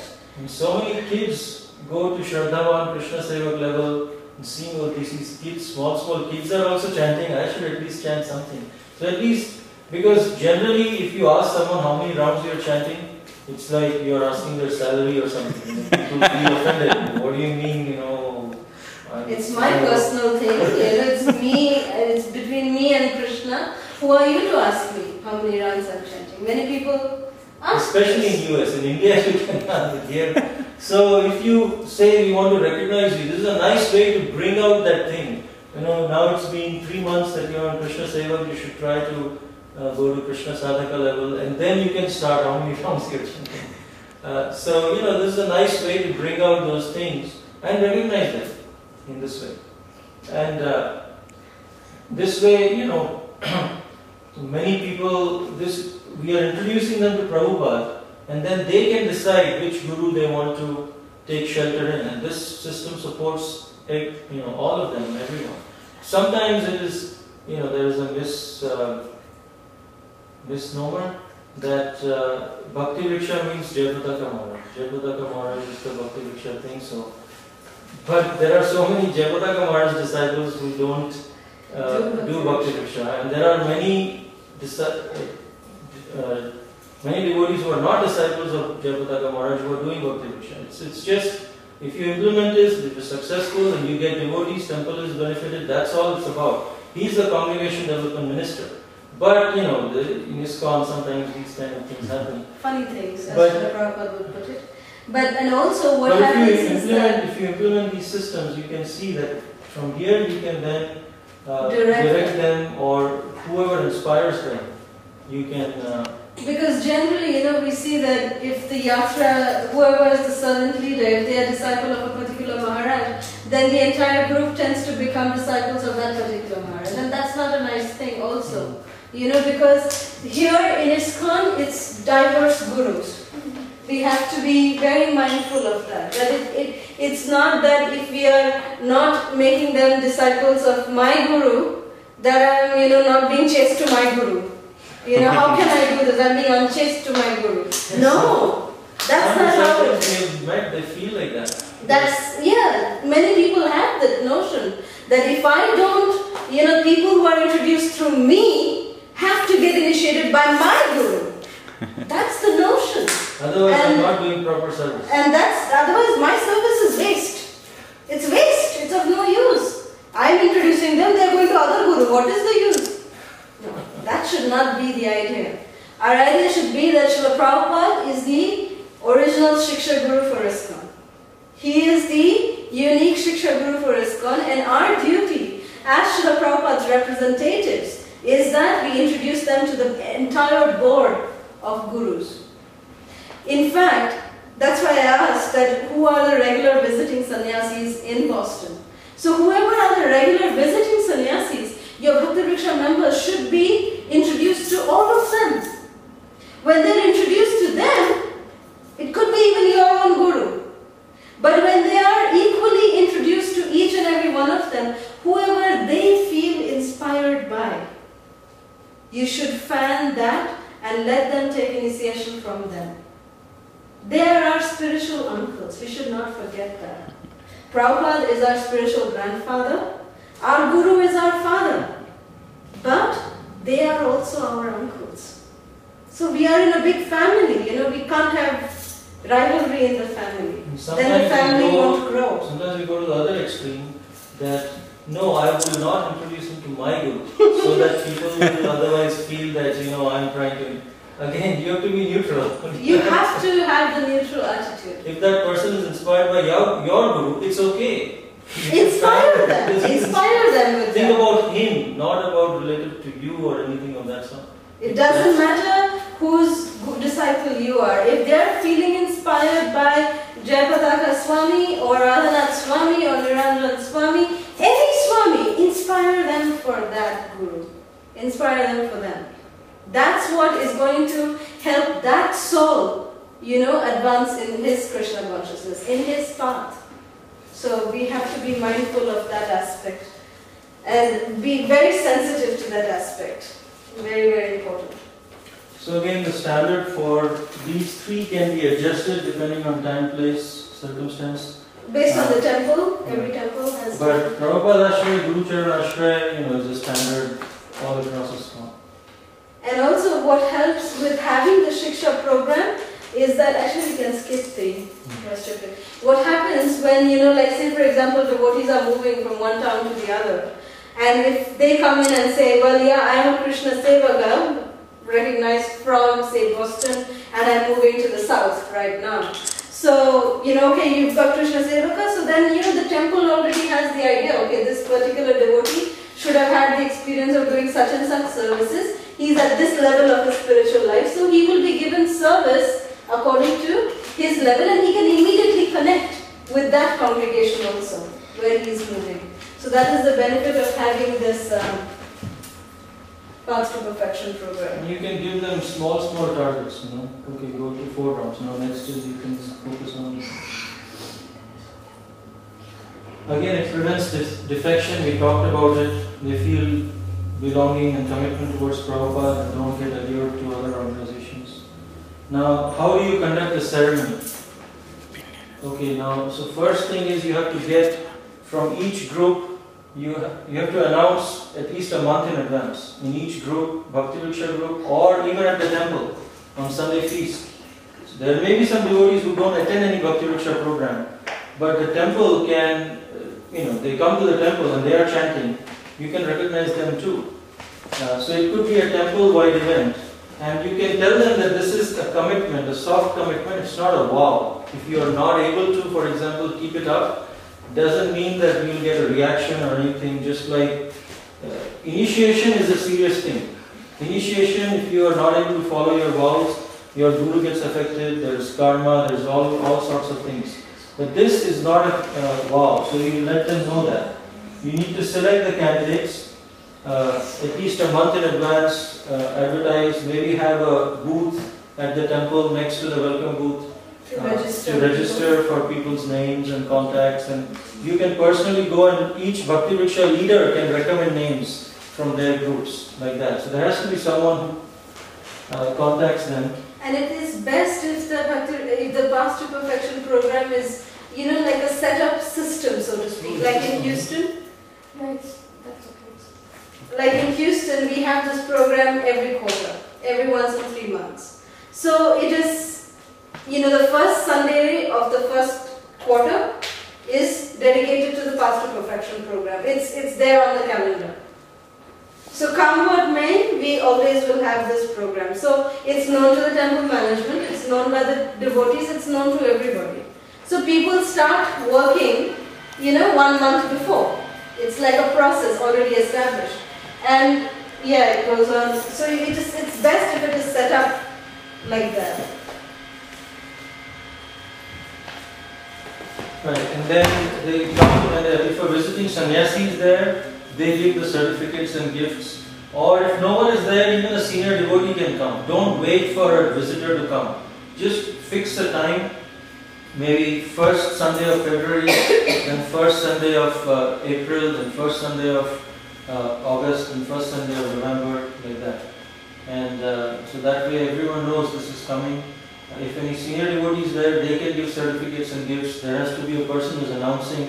When you are announcing, don't just announce their names, introduce them to everyone. That such and such person is, he works as a software engineer, or she's a housewife, has 2 kids, and even then she's chanting so many rounds. What services that they do at the temple.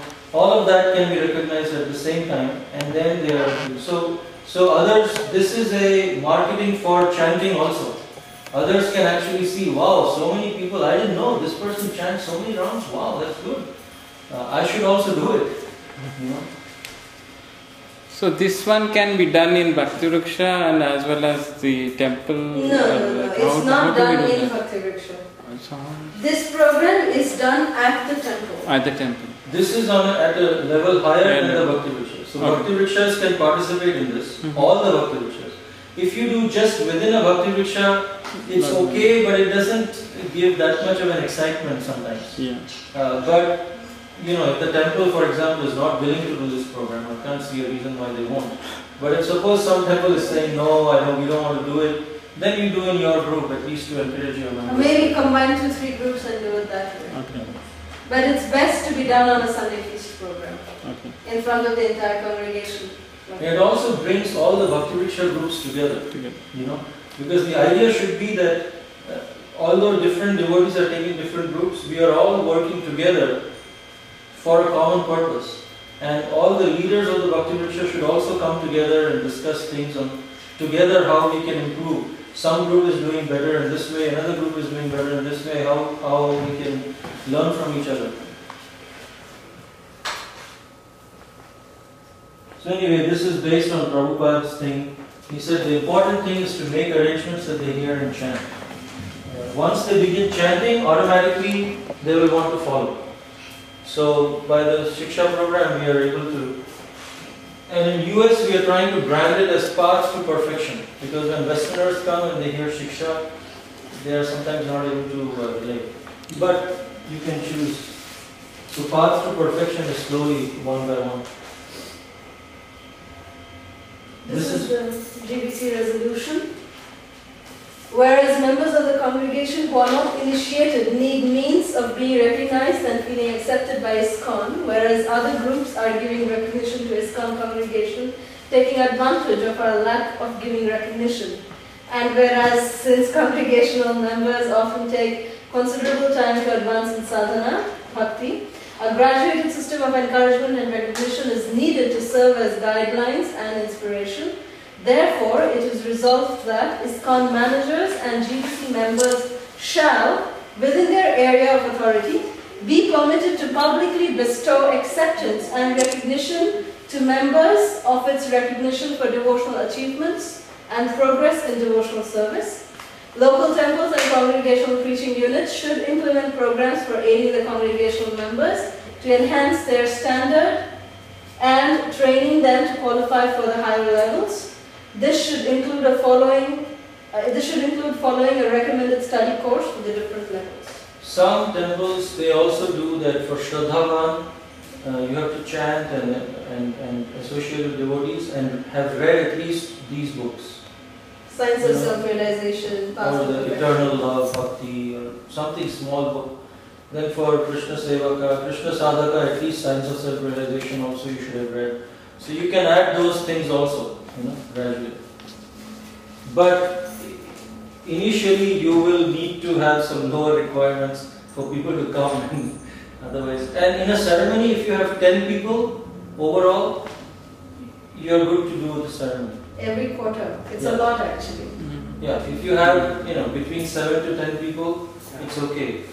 And don't try to get everyone done in one way only, in one time only, because then next quarter you'll have problems. Because everyone is over. Now who's there next quarter? So if someone wants to take their time, let them take their time, but add them to the list for the next quarter. So that way you have, space it out a little bit for the survival of this program.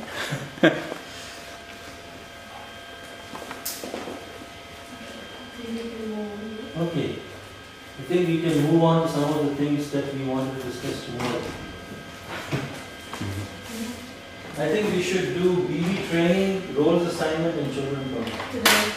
Right? Then structure and life cycle, multiplication and art of discussion. Covered within children. What's the time? 4. Yeah, I think Yeah. a good on time.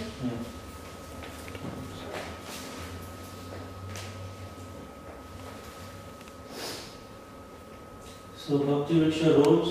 Yeah.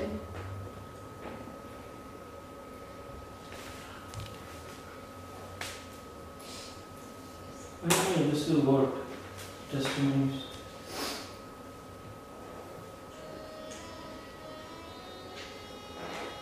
Can you hear? Yeah, we need a mic or something. Yeah, the sound. If this. We don't have any speakers. This is the Western Bhakti Vriksha. Can use the. We can hear the music. That's it. Is there someone talking? Right now, there's just music. Okay.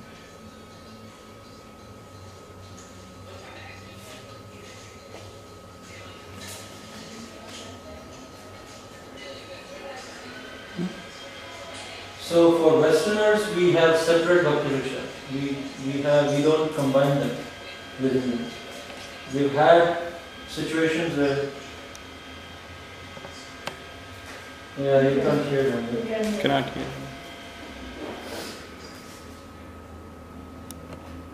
Definitely love to see it. Maybe once we go down, Yeah. maybe we can see it. You can go now, that is four. I mean, it will take half an hour to go back down.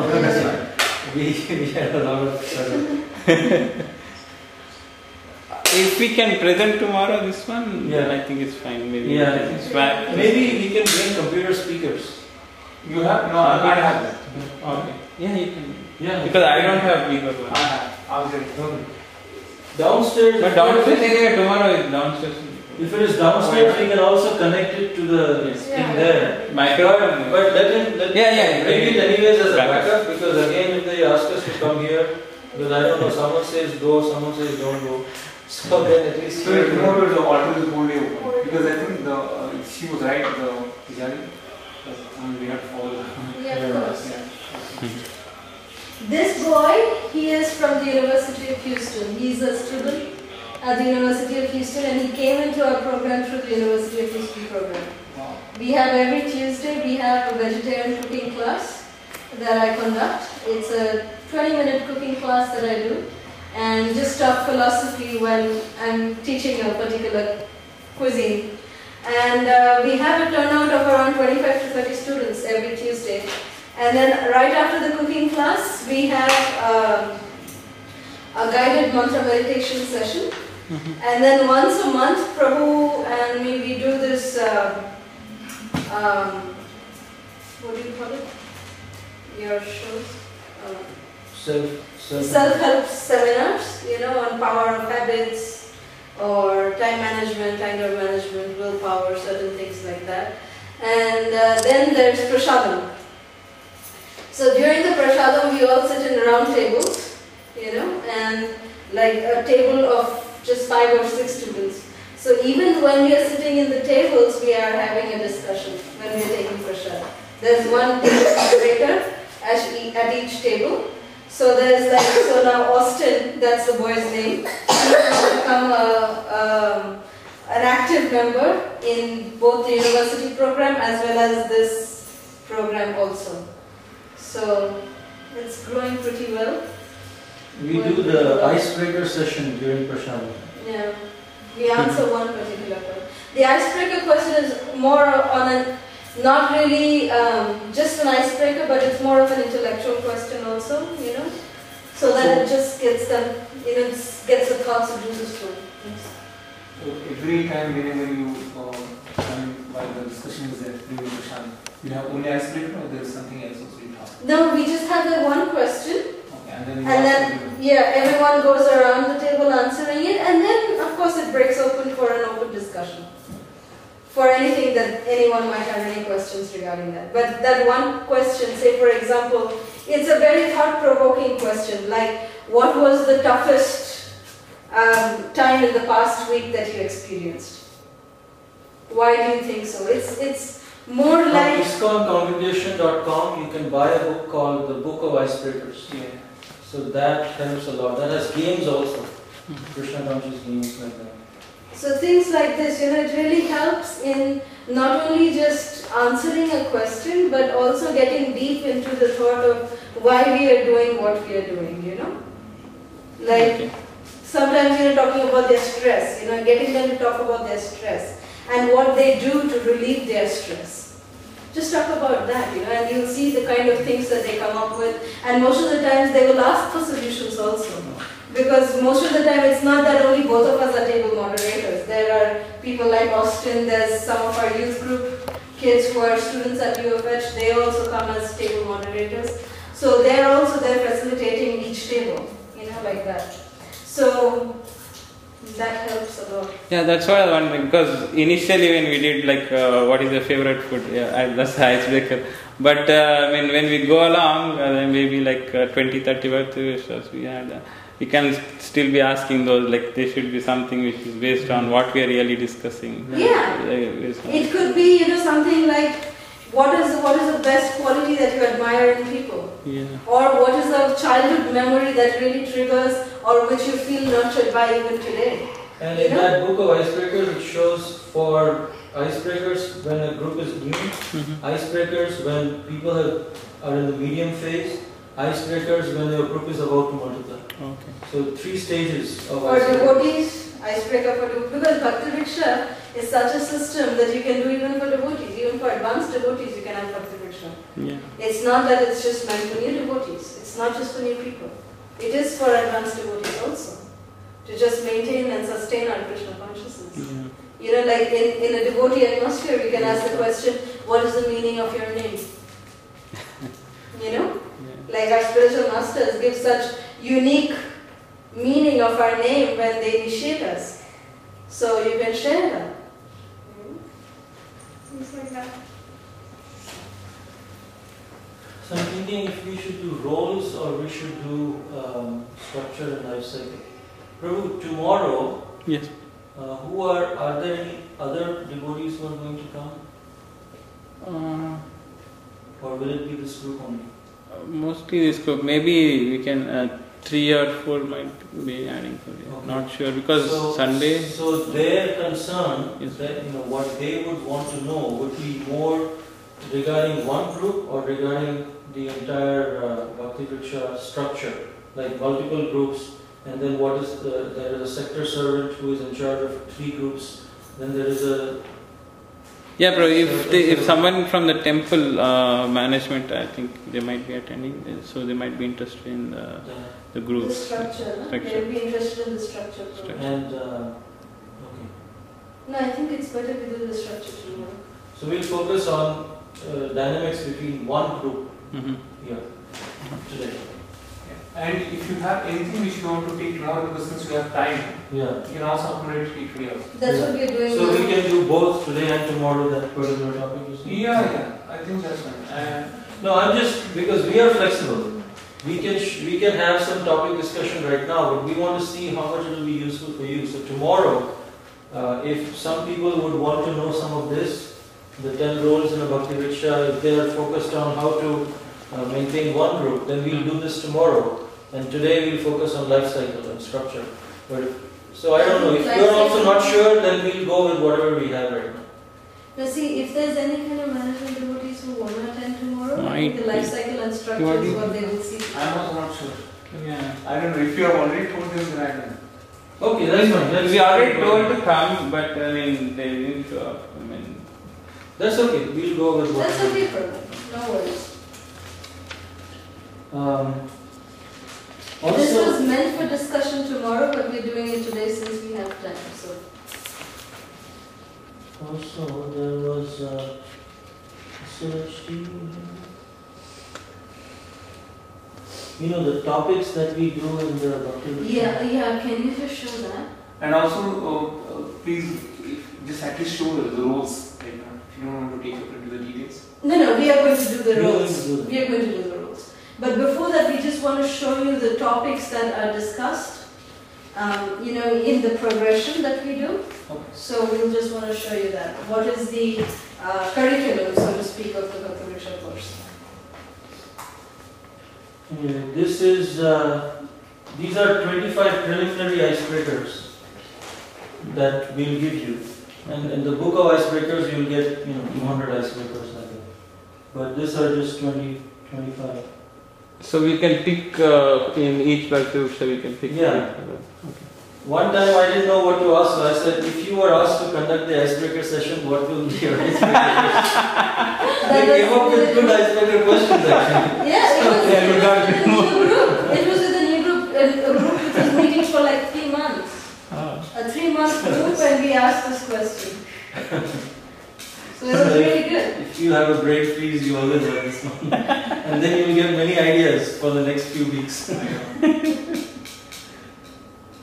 Which is the best advice you ever got? And so, where would you go if you are stressed? Where do you go generally? Favorite vacation, so many things. Okay. You want those, then The they are topics. in the SLHT.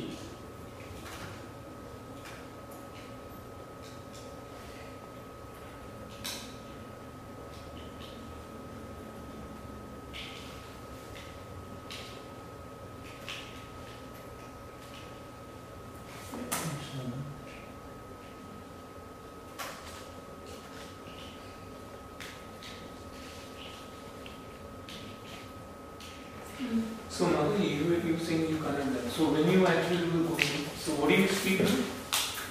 You can talk to them about the 3 modes. About how we use, what kind of ingredients we are using, right? So based on that, you can talk about the 3 modes, like foods in the 3 different modes. So you can talk to them about sattva, raja, tama, explain to them just how the modes work, and how every activity can be basically categorized in these 3 modes.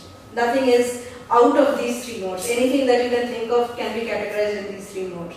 So similarly, cooking can also be done in 3 modes, right? It can be done in sattva gun, raja gun, and tama gun, like that. Then I talk about consciousness when we are cooking, because we might be adding so many ingredients when we are cooking to get a really good product. Wow! Out of it, she looks good. But the main ingredient that we are adding is our own consciousness, and people are able to relate to it, Prabhu, because many students, they come up and say, yeah, that's right. When I ate the burger today at the canteen, I did not feel good. Because you can taste the consciousness. You can literally taste the consciousness. Because our consciousness is like a sponge. We absorb things. So the things that we put into our cooking, it's not just the basic ingredients, the raw ingredients, but it's also the state of consciousness that we are in. So if our consciousness is in the service attitude, in a mood to be of service to God and for others, and if there is love in the cooking that we are putting in, then that is the perfection of cooking. Now, you have been conducting for a few years right now, 2002, 2013. Yes. So now it has been so many years. So do you change topics? Because these are maybe it may go for maybe 1 month, 2 months, we talk on these 2 topics, or No, it's always different, probably. I was giving I'm trying to understand, do you have any structure, for 1 year? We have structure, but what happens is, especially in university, exactly, yeah. people pass out. Every 2 years. And every semester, especially your batch, every semester we sometimes have new kids. But of course, there are kids who are, regular, who become, like the main, they take the program forward, so to speak, because they are the ones who are advertising for the program on campus and things like that. So they are there, but majority of the students are always new every semester. So that's why it kind of So we didn't feel the need to come up with any more structured than 6 to 8 months. Because and universities in session, stuff. Basically 6 months, 3 months there and 3 months here, that's it. It's basically 6 to 7 months max in a year that university is in session, right? So, because during the exam time we don't want to bother the kids. So we kind of wrap up before that, Unless you have some students in the university, then that's a different thing. Then they can take a more personal role at that time. And we are actually campus ministries, so Prabhu can't go so often. So I go to the universities every week, and I sit there and I'm available to the students for counseling, and also I give presentations on Hinduism, Vedic civilization, things like that, to students at a general, on academic level. And also in the end of the cooking class, I talk about offering. That in every tradition there's a way to say grace. We say grace. We either thank nature or we thank the Creator. So every one of us are from certain culture, certain background. Every background has a certain way of thanking the Maker, thanking the Creator, thanking nature for what we are about to receive. So in our culture, the Vedic culture, we say grace like this. So we show them how we offer. So we say that you can say grace in any way that you want, or you can say grace like this and thank the Creator for the meal that we are about to take. So that also makes it, we talk about karma, it makes it karma free. Then, like Grace, you mean like before they partake the food, like they say the prayer. That's what you're saying. We don't chant the entire Mahaprasadi Govinda, we don't do that. No, not us, but the other cultures like Christianity, Huh. they sit in the table and they Yeah. pray before. So we do offer it to Krishna. Yes. That's our way. Yes, that's how we say grace. Yes, we show that to them. We show them not by chanting the entire Guru Pranam, we don't do that. We just chant the Mahamantra 3 times. Okay. And we just show them how to do the offering like that. And do they also follow, like, what do they do? What do They also fold their hands, and either some of them they are chanting, or we say that if you're not comfortable this way, you can say grace in whatever way you feel comfortable with. But say grace. Okay, let's take 5 minutes break, and then we'll be back with these topics that are covered in the edifications that we'll send you, and then training. And in fact, the university program is so vibrant. Now we've also started doing programs at the Rice University in Houston. It's considered one of the top universities in the entire US. And so there also, there we have actually the Bhakti Vriksha style of program. We don't do cooking class there because Rice, the students are like MITs. They are very intellectuals. So they respond so well to the Bhakti Vriksha style of program. And we give them, we say for example, we discuss a particular topic and we supplement it with PowerPoint presentations. So we do 2 together and then we have a question answer session and then Prashadam. That's how we do the program at Rice. And then once every semester, that's once every 3 months, one in the fall and one in the spring, what we do is we have this program at the temple called Be a Yogi for a Day. So we invite the university students to come to the temple. Some of them want to come for Mangalarti. We keep it open. Some of them need rides, that's fine, but we officially start the program at 7 o'clock from deity greeting. So they attend the deity greeting, and there's after the deity greeting they do Prabhupada Guru Puja, and then there's a special class for them. Special Bhagavatam class that particular Sunday for them. And then after the Bhagavatam class, there's Prashadam, breakfast Prashadam. And then we give them a tour of our temple grounds. We've got new temple coming up and all that, we give them a tour. And then there's the Mataji, she specializes in Hatha Yoga. So we have like an hour of Hatha Yoga session for them. And then after that, around 12, they have lunch. Right after lunch, they help us in cooking the Sunday feast. In Houston, we have the Sunday feast attendance of around 400, 450 every Sunday. So we cook the Sunday feast for 450 people every Sunday. So they help us in cooking for those 450 people. So it's like they get used to only seeing this much cooking, but now they experience mass cooking. So we make like items which they can really help also, like making bread. So they can help or salad cutting, so they are engaged in actively in doing those services. So they do that for like 4 hours, 1 to 4. And then after that 4 o'clock there's some recreational programs for them, some cultural program that we put up for them. So Bharatanatyam shows and things like that. And then 5:30 the Sunday feast program starts, 5:30 Aarti starts. 6 o'clock we have a recognition program for them, where we recognize them by giving them certificate and gifts. The certificate is that they have successfully been a yogi for a day. Nice. So and then they partake of the Sunday feast and then they go back. So that's being a yogi for a Yogi day. with a spoon. So that program is very, very successful also. Very good.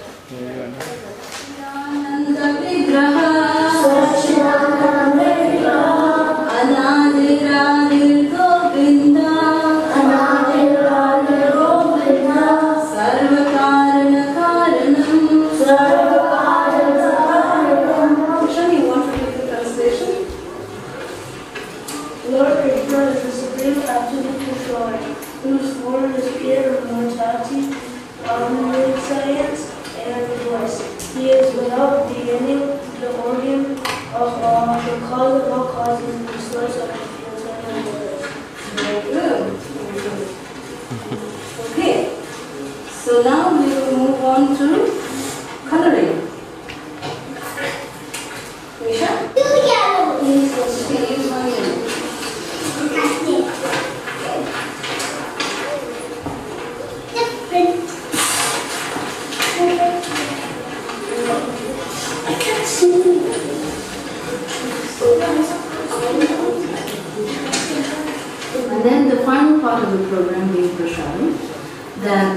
conclude the evening with wonderful prasadam that's been offered to the Lord, and everybody can go home fully satisfied.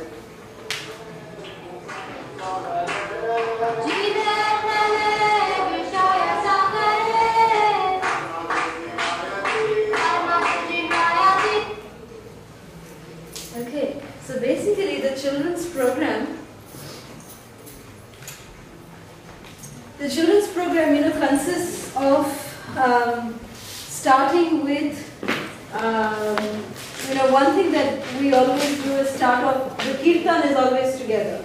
They do the kirtan together, and then after the kirtan immediately we go to another room, preferably to a secluded area where we take all the children, and it's nice, like you saw here, in this home here we have the Charikant of Lord Chaitanya, so the kids feel nice in such an environment.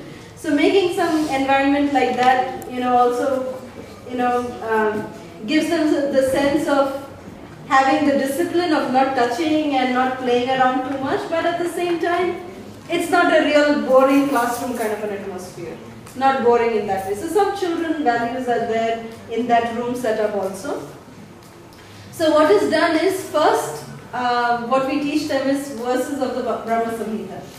So first and foremost, what is done is that every child is given a folder that they maintain throughout the entire session. Okay? So the printout of the Brahma Samhita is given to them. Now they can decorate their folder in whatever way they can, and put up a nice photograph of Krishna, write their name and everything. And then they are given the printout of the Brahma Samhita, and from there they are taught one verse of the Brahma Samhita every 2 weeks. So the Chintamani verse will be taught for 2 weeks. Then Venam Ponam. So it's like that. Every 2 weeks, one verse is taught. But what we do is, one verse is taught, so we repeat one verse 3 times. But the entire Brahma Samhita is also chanted.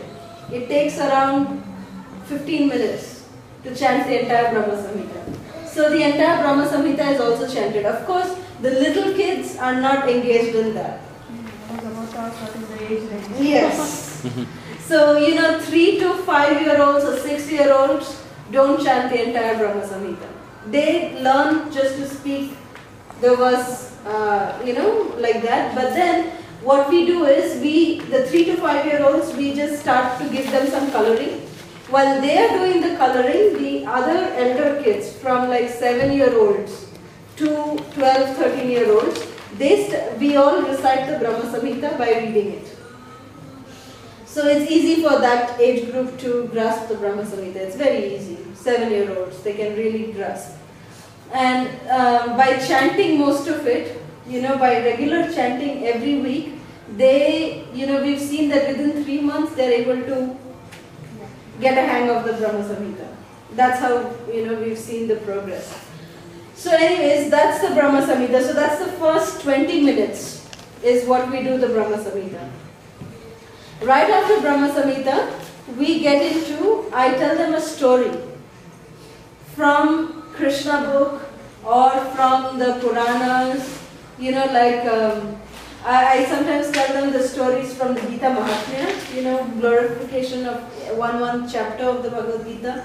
Sometimes the stories are a little in Gita Mahatmya, they are adult. So nurturing it down to, in the child way. So we have to be, conscious of that aspect also. But most of the stories are really nice.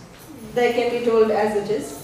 But telling them that story either from Krishna book or from these Puranas, what we do after that is that even children, even the 3-year-old children, we give them just a blank piece of paper, okay?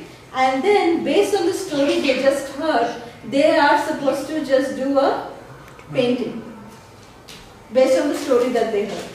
They're just supposed to do a drawing based on that. Now even young kids, they might just draw the sun and the moon and the star and the sky, that's fine.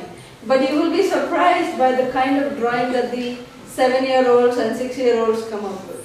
It's amazing, the kind of drawings that they come up with. So just spend another 10-15 minutes with that. And then after that, you can teach them one verse of the 108 important verses of the Bhagavad Gita. So every week, that Bhagavad Gita verse is taught to them every week. One important verse of the Bhagavad Gita taught every week with the translation. So the printout, one-page printout is given with the verse and the translation. So that is taught to them 3 times each, and their assignment is to learn it at home and come back with it.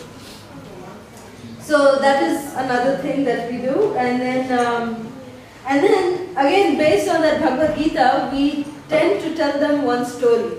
If there is a moral story that can accompany it. You know, like if you're talking about the Hinosmi Nyatade, then you tell them the story of, you know, how the body passes from youth to, you know, just explain it to them with a nice moral story. It sticks in their mind. You know, you can talk about Upadeshupakyan stories, Bhakti Siddhanta Saraswati Thakur stories are there. So many stories are there. Panchatantra stories are there. So, you know, your guides, your references could be those kind of moral stories. Then after that, you've done almost like 20 minutes and then 10-15 minutes of the storytelling, and then again 10-15 minutes of Bhagavad Gita. So you've almost covered more than 50 minutes. Now rest of the time you fill it in with, most of the time you can give them a free time in the sense that they can watch Little Krishna, or they watch Abhay Charan serial, you know, Prabhupada's life history, which Bhakti Maharaj has done, or they watch Mahabharata, anything, you know, something of value that they can watch, you know, till it is japa time downstairs, to make up for that time. Or sometimes once a month what we do is, we do a quiz. Instead of the video time, we do a quiz, which is on the Bhagavad Gita shlokas or the Brahma Samhita shlokas, or some of the stories also. Names of characters, names of mothers and fathers and brothers and sisters. So stories like that, based on the stories, quizzes based on that. And gifts. So once a month they receive some gifts also. Everyone is a winner. Make sure that there is no competition. Everybody is a winner. So we try to give them all some small gifts, like some stickers, you know, Krishna.com, you can order some sticker, you know, things, you can give them those, you know, things like that, something very minimal. They are like really cheap also. You can just give those, you know, that they can put up as in their folders as collection, you know, that's how we do it in Houston. So that way they feel that they are gaining something. Now say for example, there is some festival coming up. Yes, so they have heard a particular story, like Nrsimha Chaturdashi is coming up, so they heard the story of Lord Nrsimhadev. Then they can just on their own, they do a skit and perform it for their parents downstairs at the end of the program. So the whole Nrsimha skit is done, you know, just the act of Hiranyakashipu being killed is done in like less than 5 minutes by the children. You know, they come and one is Sanda and Amarka, and then Prahlad is there, and you know, Nrsimhadev comes and you know, he just comes out of the pillar. They do it so beautifully, you know, without any props or anything.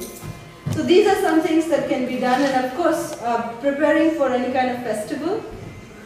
That time you can teach them bhajans, you know, pertaining to that particular festival. Like if, you know, Mahaprabhu's, you know, Gaur Purnima is coming up, teach them some Gauranga bhajans. If Nityananda Triyadashi is coming up, teach them a Nityananda Prabhu's bhajan. Like that. Janmashtami coming up, teach them Yashamati Nandana. In that way, teach them some bhajans pertaining to that particular festival which is coming up. I would like to add to that. What we do here in temple is we make greeting cards for the deities, and they are offered. So once they are offered, they get it back. Perfect. Then another time when Halloween was there, we had these pumpkins. They carved it and they offered it to other. Very nice. So these activities they keep on going on. I was just getting to that. Yeah, and then they do once in a month. Now the Sunday school is on. It's going to start soon. So once in a month they do Narsinga Aarti for at Sunday feast. Very nice. Yes, I mean that is a regular feature at our temple. That the Sunday feast Nrsimha is led by the Sunday school children. That's a regular feature. And regarding the projects, one other thing that we do is for Balaram Purnima, we teach them how to make Rakhis, and they offer it to the deities. So the Rakhis are worn by Krishna, and even by Lord Chaitanya and Nityananda, they can wear the Rakhis. Sometimes they design, we give them, these glitter foamy papers. You get these glitter sheets. So you can, show them how to make peacock feathers with different colors, green, blue, gold, like that. And then you show them how to make peacock feathers. You get beautiful peacock feathers. And then that is made and we offer it to Leela Madhava and he actually wears them. So these are different things that, as project work, the children do. Sometimes when Rath Yatra comes, the children do a big project, on a board like this. We buy this, foam board from Hobby Lobby, and you get these plastic clay, and we teach them how to make Jagannath, Baladev, Subhadra out of clay, and then make Rath Yatra cart with ice cream sticks and those glitter, the wiry things, you get. No. They are wire. They are long, like this long. Like spring. Yeah, the spring things. You can bend it in any way. They are glitter, and you can bend it in any way. You can make it like a butterfly. You can make anything out of it, any shape out of it. So with that and ice cream sticks, we teach them how to make a Rath Yatra cart, and we actually place the Jagannath, Baladev, Subhadra, and we auction them at the temple. And then during festival times, we teach our children how to make fruit baskets, with watermelon and a lot of other different fruits. Make fruit baskets and we decorate in front of the altar, and that is auctioned later on. So that way they are engaged in all this practical devotional service also. Yeah? And like skits, dramas, for all the festivals, they can come and perform at the temple. They are being trained for that. So, like this, the children's program is always full of variety, But, of course, the Brahma Samhita, Bhagavad Gita, and the storytelling is the basic. But, of course, it can be, different based on, like, if you're practicing for a festival, then you just do the drama practice or just do only the puzzles. ISKCON Desire has so many. Oh yes, we do that. Yeah. Even it has nice games. Oh yeah? Very nice games for especially 3 to 5 years. Yes. You have games, and then there are so many outdoor games that you can do, so many indoor games that you can do. So there's actually a book available in Krishna.com called Krishna Conscious Games for Kids. So you can look up that book also. So there's so much variety. Okay, yes. Sorry. The stories you said, right, Mataji, the structure. You have after Brahma Samhita there's a story, and then again we have painting Bhagavad Gita, and again there is a story. Bhagavad Gita, after the Bhagavad Gita verse, if it is relevant, then you can explain. Like when you are explaining, it's not that we are just teaching them the Bhagavad Gita verses. Okay. But we are telling them how Bhagavad Gita verses are actually practical, even in day-to-day life. Okay. How to make them understand that they can actually be implemented in their day-to-day life. How to actually implement it, in a practical way.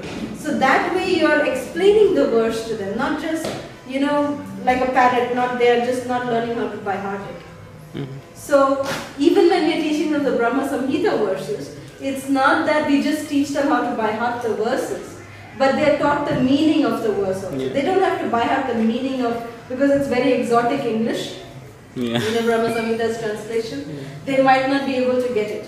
But at least they know what it means. Okay. They know what Venu means. Venu Kvanantam Aravinda Dalaya Tamsha. What does it mean? At least that brief analogy is there, so that when they grow up, when they're giving Bhagavatam class, because they are the future for tomorrow. Yeah. They are our acharyas for tomorrow. We should know that. And so when they are reciting a particular verse, when they're talking in some context, when they say, oh Krishna, his senses are interchangeable. He can eat with his eyes, he can dance with any, his senses are interchangeable. So what is the verse that talks about that? It's Angani Yasya Sakalendriya Vritti. So like that, they need to know what they are actually learning, not just like a parrot just know how to recite it. That's not, what we are teaching them. But we are teaching them practical application of the Brahma Samhita, the Bhagavad Gita, everything like that. So they know how to practically apply it. So in the Bhagavad Gita, when you're teaching them those stories, when you're teaching them the verses, if there is a story that you feel can accompany it to make them understand, the verse better, then, you can tell them, like Vasamsi Jirnani Yatha Vihaya, that like how we take off, this cloth and then wear on another cloth. Soul similarly takes on another body at death, giving up the old and useless ones, right? Yes. So in that context, you can explain the story of Jara Bharat. How, in his case, reincarnation happened like that. Different things. You can fit in so many different things. Is there some material, Mataji? Like, because for everything we go to find a story, it's difficult, right? You might not have to find a story for everything. It's not that you have to find a story for everything. It's sometimes sometimes the stories are there in Prabhupada's purport. Yeah. Analogies are there. Yeah. So you can find it like that. Yeah, analogies are always. But if you want any kind of practical help, I can help you with that. But it's not documented. Okay. We are in the process of documenting this actually. We have not yet documented it. Right. But yeah. Okay. Any other questions regarding this? So this way, and especially after the japa session, when the Matajis are busy getting the prasadam ready, the 5 minutes the children come and share what all they have learned. It really makes so much of a difference. The children, it boosts their self-confidence, and the parents, they know, wow, my kid is learning so much. They feel really proud, they're really, and they take their folders home back with them, and they come back again with their folders, and they really don't want to miss even one single session, because they don't want to miss what's coming next. And the Brahma Samhita printout, it's always with them. Then whatever they are drawing, that's always with them. But Bhagavad Gita, they get one every week. So they keep folding that. Sometimes parents are tired or not interested. Yeah. The kids will bring them. Yes. I have noticed Yes, that. Yeah. Especially with Sunday school. Yeah. They just mention that we just come for kids because they like it. Yeah. And I have ordered this curriculum. It's very nice. Yes. One by one, step by step. It has teacher's guide. Yes. And it has student's guide. Yeah. And only one topic for 2 months. Yes. That's the one that we follow in our Houston's Sunday school. Yeah. That's the curriculum. Yes, that was recommended to me by Urmila Mataji. Yeah. She highly recommended that. Yeah. That's the one that we follow, and paying for it, paying for such a course, and having it like an annual thing. It's very important. Yes. To get regularity. Yeah, and she has very nicely explained that how to even create that interest among kids. They have like a picture of ribbon, 4 ribbons. So once they complete the first session of 2 months, they color the ribbons. That I have attended whole, all the Sunday classes. I have completed all the projects, assignments, and I have passed the quizzes. So whoever fills the 4 fully complete. If they feel they have not done something, they do it half, color it half.